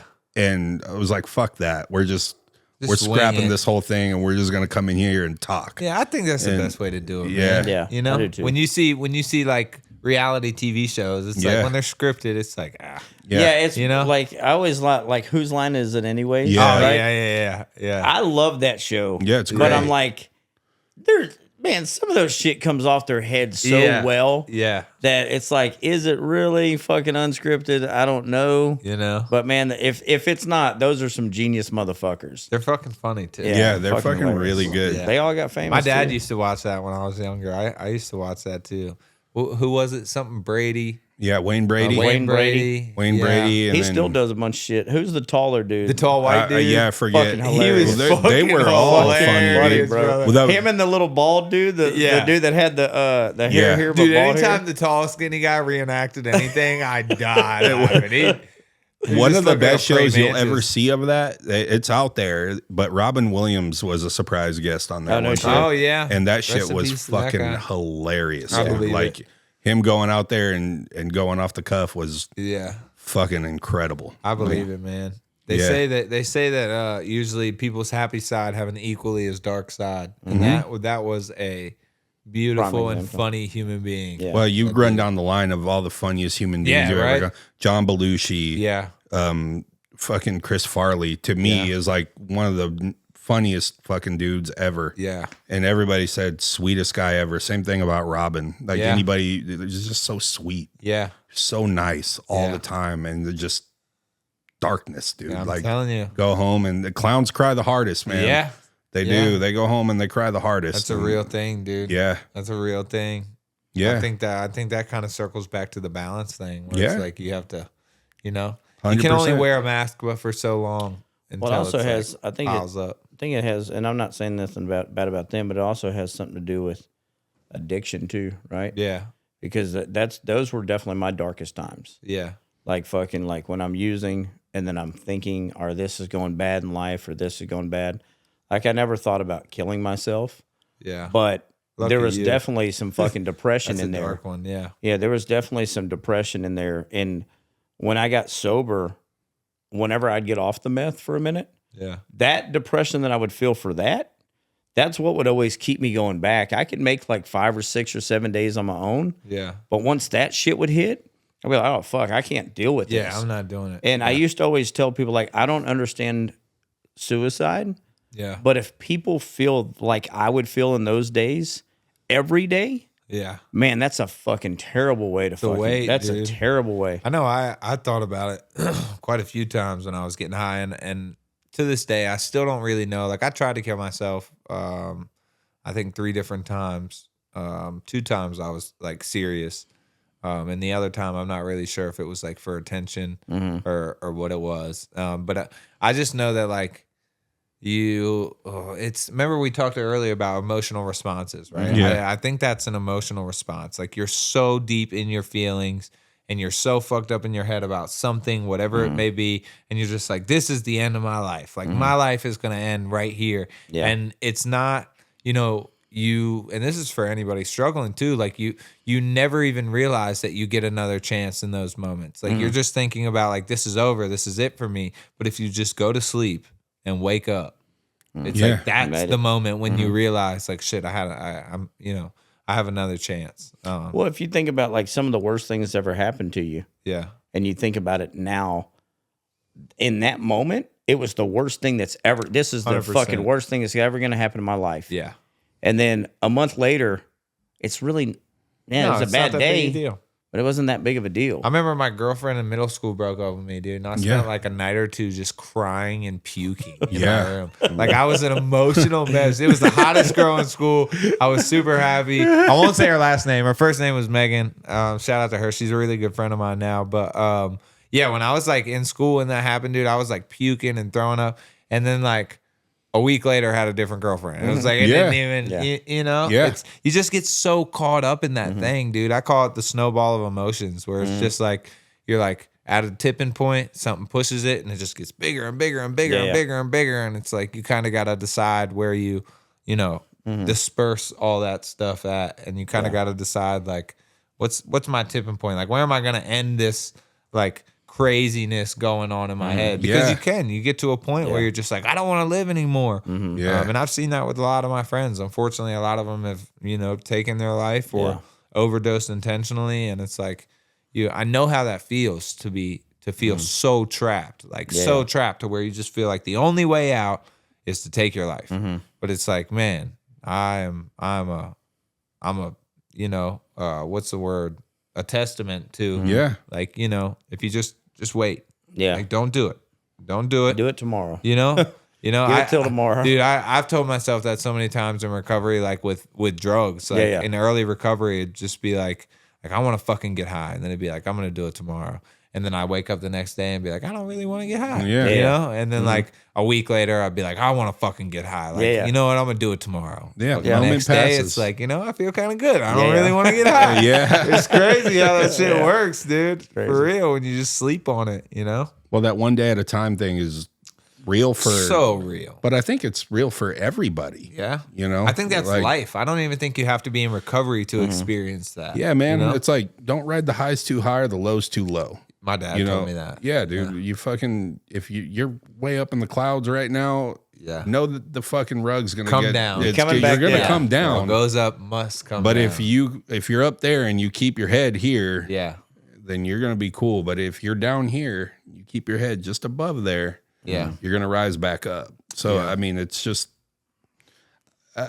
so much of the recovery shit is so applicable to just life. Everyday normal. Absolutely. People who can have a beer and lay it down. It's applicable to everything. I mean, honestly, I think it's like something everybody should do. Like, I think the 12 steps would be healthy for a lot of people. And I say that because it's like times. I talk to my friends that are not in recovery and they'll be going through like life problems, and I'll like say some shit and they're like, "Oh my God, bro. Like, Yeah. where did you think of that?" Yeah. And I'm like, "Oh, it's written in this little fucking book. This guy named Bill figured it out fucking a while back, man. You know? My friend Bill. Yeah, he had it figured out, dude. I just fucking did what he said. Yeah, It dude. fucking worked out, man. It's fucking crazy. incredible, man. It's incredible what you can take out of there, even if you're not in recovery. Man. I've recommended it to a lot of people who were just struggling with just normal shit. Yeah. I told my niece yesterday, I was like, you should probably do the 12 steps. She's like, but I'm not a fucking drug addict or an alcoholic.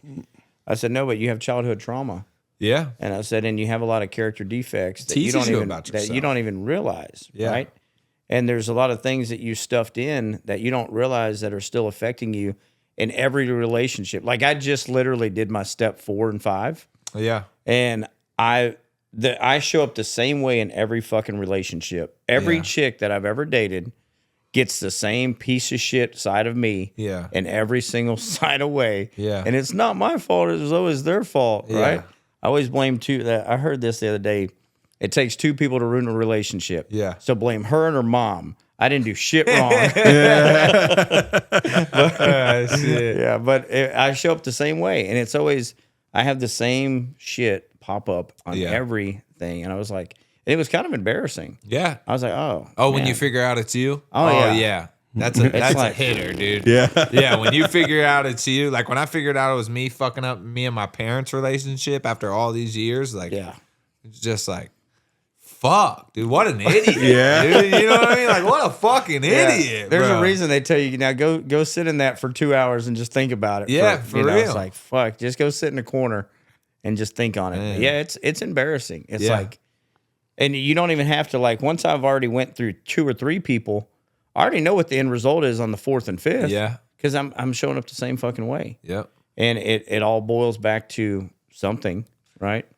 Yeah. And that's what, that's what I was telling her. I said, you'll find out the things that you don't think are affecting you that really are affecting you. Yeah. And I'm with you. I think everybody could benefit from doing the 12 steps. I'm with 100%. you as well. Yeah. It's a reprogram thing. That's what I learned about it. Like it's a massive reprogramming of your brain. But it's constant.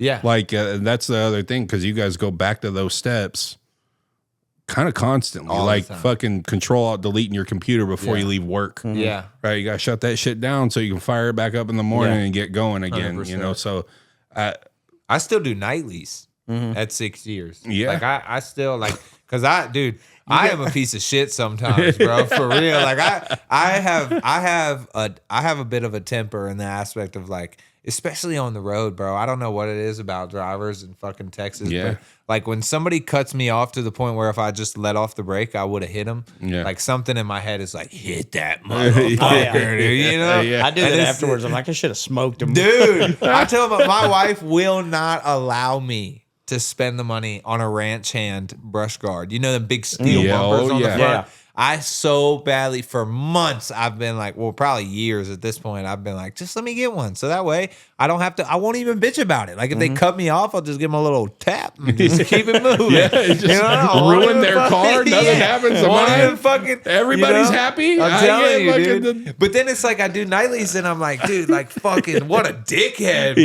Like, goddamn, dude. Like you just like you never know, dude. Somebody could be in a hurry because their family member's having an emergency. Somebody and it's just like you don't look at that type of shit in the moment, right? It's like this dickhead just cut me off. I'd love to slap him in his face.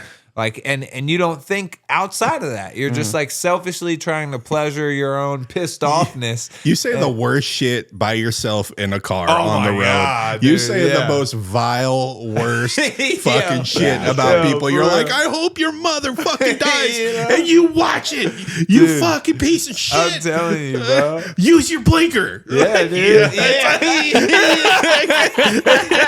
You're like wishing death on their dog. I hope you roll want your car fucking down in the exit, you dumb son of a bitch. Fucking next time use your blinker. Yeah, for you real, just dude. say the worst fucking Seriously, shit. dude. It's crazy. It's unbelievable. I do it all the time. My mom I do always it all the gets time, on me too. when I'm like, Great. fucking, I hope they crash down the road. And Yeah. she's like, Tyler, I'm like, I'm sorry, you're right. I don't hope they crash down there. Maybe they get a flat tire or something. I don't know. I just fucking hope they inconvenience themselves the way they just did it to me. And then it's like, you think about it, it's like, I'm fucking still just driving right along. Like, nothing really inconvenienced me. Dude, you just start to realize, like, my nightlies make me realize how much of a dickhead I am sometimes. Dude, we're all dickheads. Like, I'll be writing something on a piece of paper and be like, what a piece of shit, brother. You're a winner on that one, bud. You're really fucking killing it. 6 years clean. Great fucking move, bud. Yeah, bro. I'm hard as shit on myself, too, though, you know? That's funny. You just do dumb shit, man. Yeah, dude. It happens. It's bro. all right. Yeah, It's fine. no, 100%. You live and you learn. Yeah. You know, you live and you learn. As long as you don't make a mistake that, you know, could potentially change your life forever. Yeah. Fucking, Yeah. you know, you just kind of laugh about it. Yeah, know? man. But we all wake up one more day. One more, dude. One more day. One more. Just wait. Just keep going. Wait till tomorrow. Do it tomorrow. You know, I tell all my friends that to this day. I'm like, dude, just keep fucking going. Like, just keep. Because so many of the biggest moments of my life have been like continuation of something. Like, Yeah. Like if I'm in the middle of it and it's like, I want to fucking give up. Like, this sucks. Yeah. This is ass. So many of the best moments of my life have been when I like pushed through those feelings and found I think that's when God fucking rewards you, right? I agree. I think that's when He says, you know what? Now you've earned it, kid. You know? Now, let's give it to you. I agree. I think that's, you know, that's a testament. I've thought this my whole life, even when I was a kid, because I've always said, don't just keep going, keep fighting, keep fighting. I wonder how many people were on the verge of fucking something amazing. Yeah. And they just gave up because it got too hard. Like, can you imagine if the person that invented the light bulb, like at the last minute, just said, you know what? He had 1,900 inventions or 1,300. Yeah, I think he did the light bulb 1,000 times wrong, some shit like that, right? Some of that and it was maybe the 1,001. Yeah. But I've always wondered, like, how many people were right there at the finish line and they didn't know it? Like, if they would have known, I'm right there, they would have crossed it. You know? But because they didn't know and they doubted themselves and they let that fucking devil shoot those arrows, like Steven I was said. about to say, that's where that trust and faith comes in. Yeah, that trust and faith. They just said, you know what, fuck, this is just too hard. Yeah. Right? I think that about my music all the time, if we're being genuinely honest. Like, all the time. I've thought about this maybe podcast. I should just fucking give it up, like, and go fucking start a homestead with my family and, like, teach my kids all that shit. And I'm just like, well, but, like, what if? Like, what if I'm just, like, right fucking there, dude? And that keeps me going, like, you know, when it's not my son or my mom, or that's, like, something in the back of my head that is constantly, like, you're fucking a million steps further than when you started. Like, for instance, in 2022, I was in the top 500,000 artists in the world. By the end of 2024, I was in the top 38,000. Yeah. So it's like, you know what I mean? You don't see that type of stuff. And that, shout out to my manager again. He does a great job of, like, putting that in my face to be like, come on, bro. Like, you're working towards something. Yeah, You're, you got know, and it's one of those things where you just keep pushing, man. Yeah. You never know how close the dream is until you get there. You know? Right. You have no clue. You Right. never know. And then when you get there, it's that much more fucking Dude, it is. rewarding. Yeah. Because you know all the work that you like. Fuck, dude. The joy is in the journey, man. I've thought about it on this podcast. I'm like, man, like, we don't have a sponsor yet, this and that. We put a lot of money into it. Yeah. But, you know, thank God that these two are with me, because, like, we fucking feed off of each other. And then people reaching out, the comments that we get just put all that to bed for me, you know, when people reach out. And some of the people that I've met through this, you know, like people in Matt. What about Matthew? Matthew in Washington. Dude, Matthew. He just got us, like, our first sponsor. Yeah. One of our viewers. One of our viewers. Just yeah, like he fucking started pounding the pavement for said, us, but dude, I want to be an ambassador for y'all. Y'all don't have to pay me nothing. I said, look, if you help us, we're gonna help you. Yeah. He got us our first fucking sponsor. There you know? go. Yeah, man. dude. I mean, Wild. That's fire. That's Yeah, how it goes, dude. You never know how God's gonna work or show up in your life, dude. You have no clue. You know, it's just like you think you know, or like you can come up with a million scenarios in your head, but 10 out of 10 times it's never gonna fucking play out that way. You're totally wrong about what you're thinking, and it's gonna come way from fucking left field. You're not gonna expect it. It's gonna hit you like a ton of bricks, and you're gonna be like, holy shit. And you're gonna end up This right is where you it wanted to be. You know? Like it's Dude, my grandmother is such a firm believer. She'll always tell me if I'm any problem. I could be telling her about anything, and she'll be like, always remember, baby, God's got you right where you're supposed to be. You know what I mean? Yeah. And that, dude, that saying specifically sticks with me everywhere I go. Yeah. Like I could be mad about anything, and I'm just like, it's fucking all for something, dude. It's all for something. Because especially being an artist or podcaster or anything, like the highs are high. Like when you start, when you go on these runs and you know, like my album, I dropped it and it was like, it was doing like 20,000 streams a week. Yeah. And I'm like, fuck, dude. Yeah. Like, you know, you almost think it's going to go on forever. And then now I'm at a spot where, you know, the album's doing 4,000 or 5,000 streams a week, and I'm like, what is fucking happening? And it feels like it's a low, but then it's like, I remember times when I'd sit and stare at my SoundCloud, refreshing it, waiting for the 29th view to come on, and it's like now I'm getting a couple thousand in a week, bro. It's like you gotta take the wins, man, and run with that shit, and be like, even though I'm not here, like I'm not where I started, right. You know what I mean? Yeah, yeah, man. Yeah. Shit, I remember doing that whenever we'd get to 29 views. We just broke 100 subscribers, right? I think when you were on, we like announced 1,000 or something. I'm like texting them at fucking 4 in the morning, close, like, hey, we just got 669. You know? Like wake up to take a piss, like let me just see. Every single time. Every time fucking text at 3 in the morning with this dick in his hand, like fucking, hey, I'm taking a piss. We got FaceTime with the camera the wrong way. Like, oh, dude, what bad, bro? 400 subscribers. Yeah, dude. But that's fucking amazing, man. Now look, you know, where y'all at now on YouTube? Like 62,000 plus. Fuck, dude. Yeah, what a growth spurt. Yeah. TikTok's like almost 30. What a fucking growth spurt. And that's consistency, man. Yeah. That's consistency. Yeah. It pays off, dude. The once a week pays off, you know? Yeah. It pays off to be consistent. The reality is, man, it's, you know, it's cliche, but it's never a job if you're loving what you're doing. 100%. This is the fucking coolest thing I've ever been a part of, and funnest and reward. It's like all of the things, right? Yeah. And it's easy. It's easy to show up here and fucking when do you this. love what you do. You never work a day in your life. Yeah, this is the best. This is the best fucking thing. Yeah. You don't see Rogan call in sick and shit. Hell no. Motherfucker loves Hell that no. shit, man. Also, though, Joe Rogan, I'd love to be on your podcast. Yeah. Dude, that'd be a fire one. Yeah. That'd be fire, bro. That'd be a fire one. Yeah. That's a good I think one. everybody would. I think at this point. 1,000%. That's the one that Shoot puts, my that's shot, the one you know? that shoots you to the moon. Yeah. You get on road like Destiny says. She swears we can get Eminem on here. I'm like, bro, like Eminem's one of the biggest rappers ever. She's like, yeah, but that will shoot y'all to the moon. Like, Well, wait. yeah. I mean, it would, but if he fucking just You never know. put a post out there about us, it would shoot us to the moon. You never know, though, man. Like, one thing I've found out with having a manager is just you never know unless you shoot the shot. So my manager does a lot of what's called cold emails or like cold calls where he'll just send emails to like labels, executives, management. And like he sent probably 200 and something the other day, like literally 200 emails to all these different like PR firms and marketing agencies and all this stuff.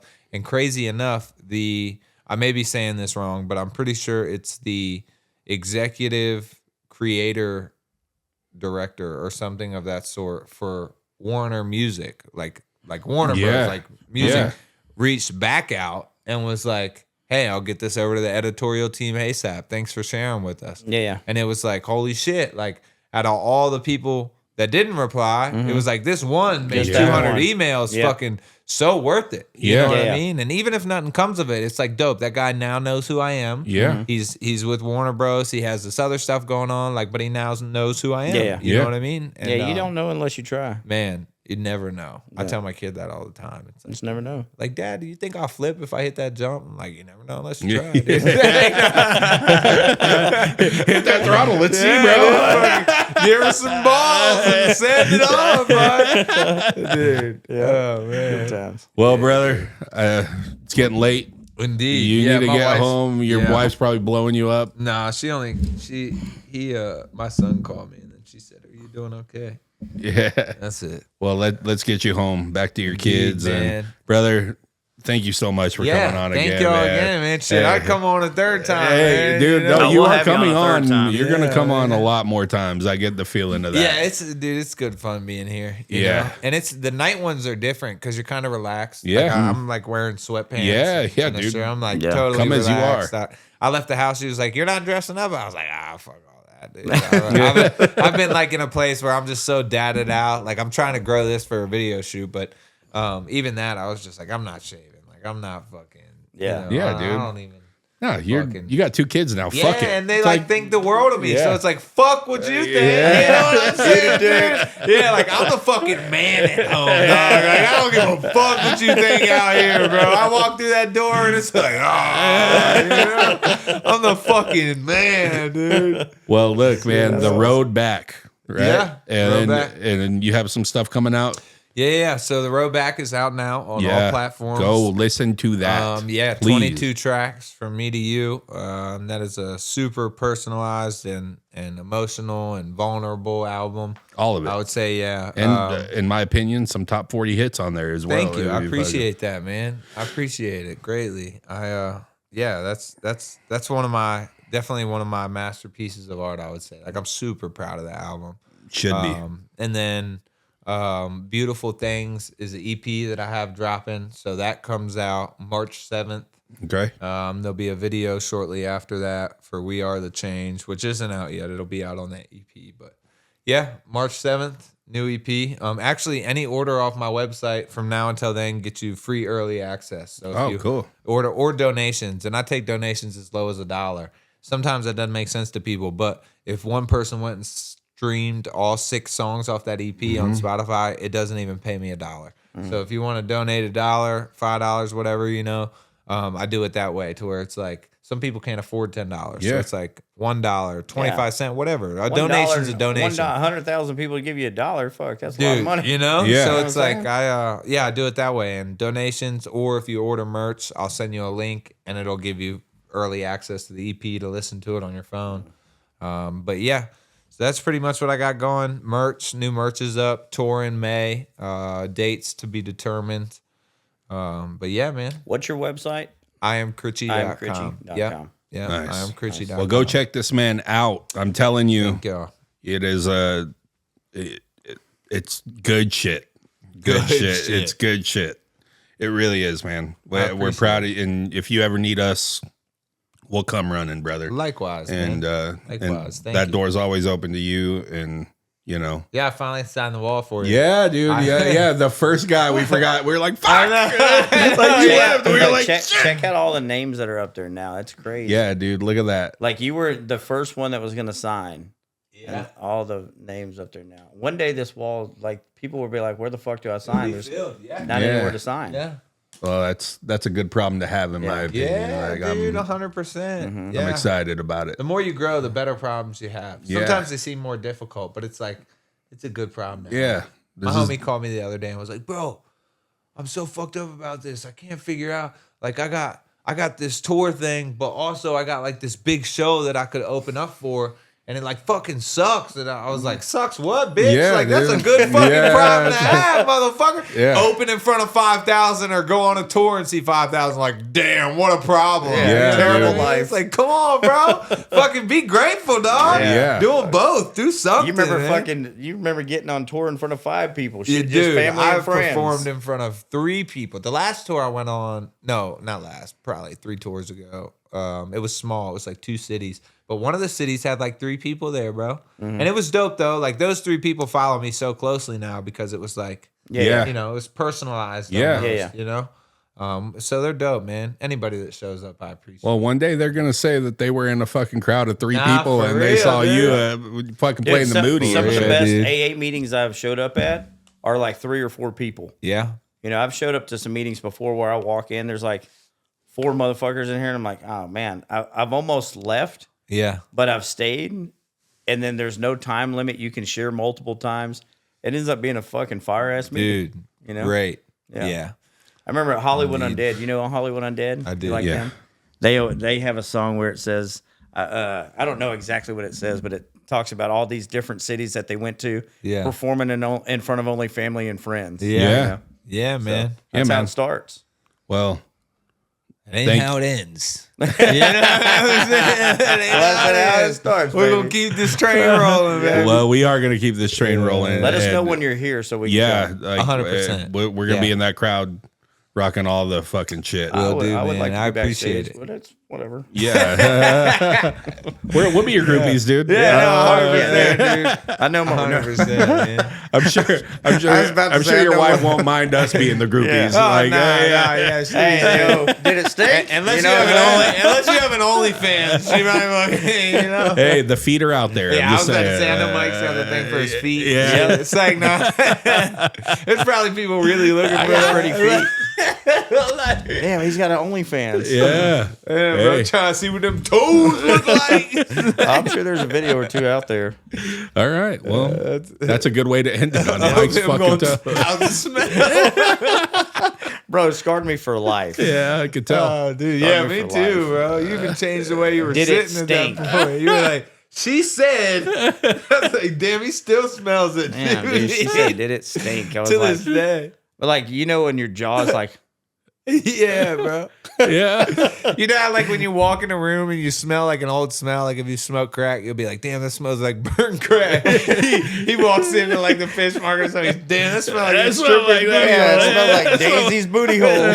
Damn, remember her name. Daisy's bro. booty hole. Daisy. Shit. Well, Daisy on the Daisy. center stage. That'd Shout be out fucked up. Daisy. Daisy at Baby Dolls. That's Yeah, where it was. shout I don't out think they're to- still open. Shout out to ass whipping Daisy, dude. Fucking What a woman. Yeah. What a woman. Proud dollop of of her. Daisy, brother. Well, two addicts and a moron. Yeah, dude. We're out. Thank y'all. Peace it. Yeah.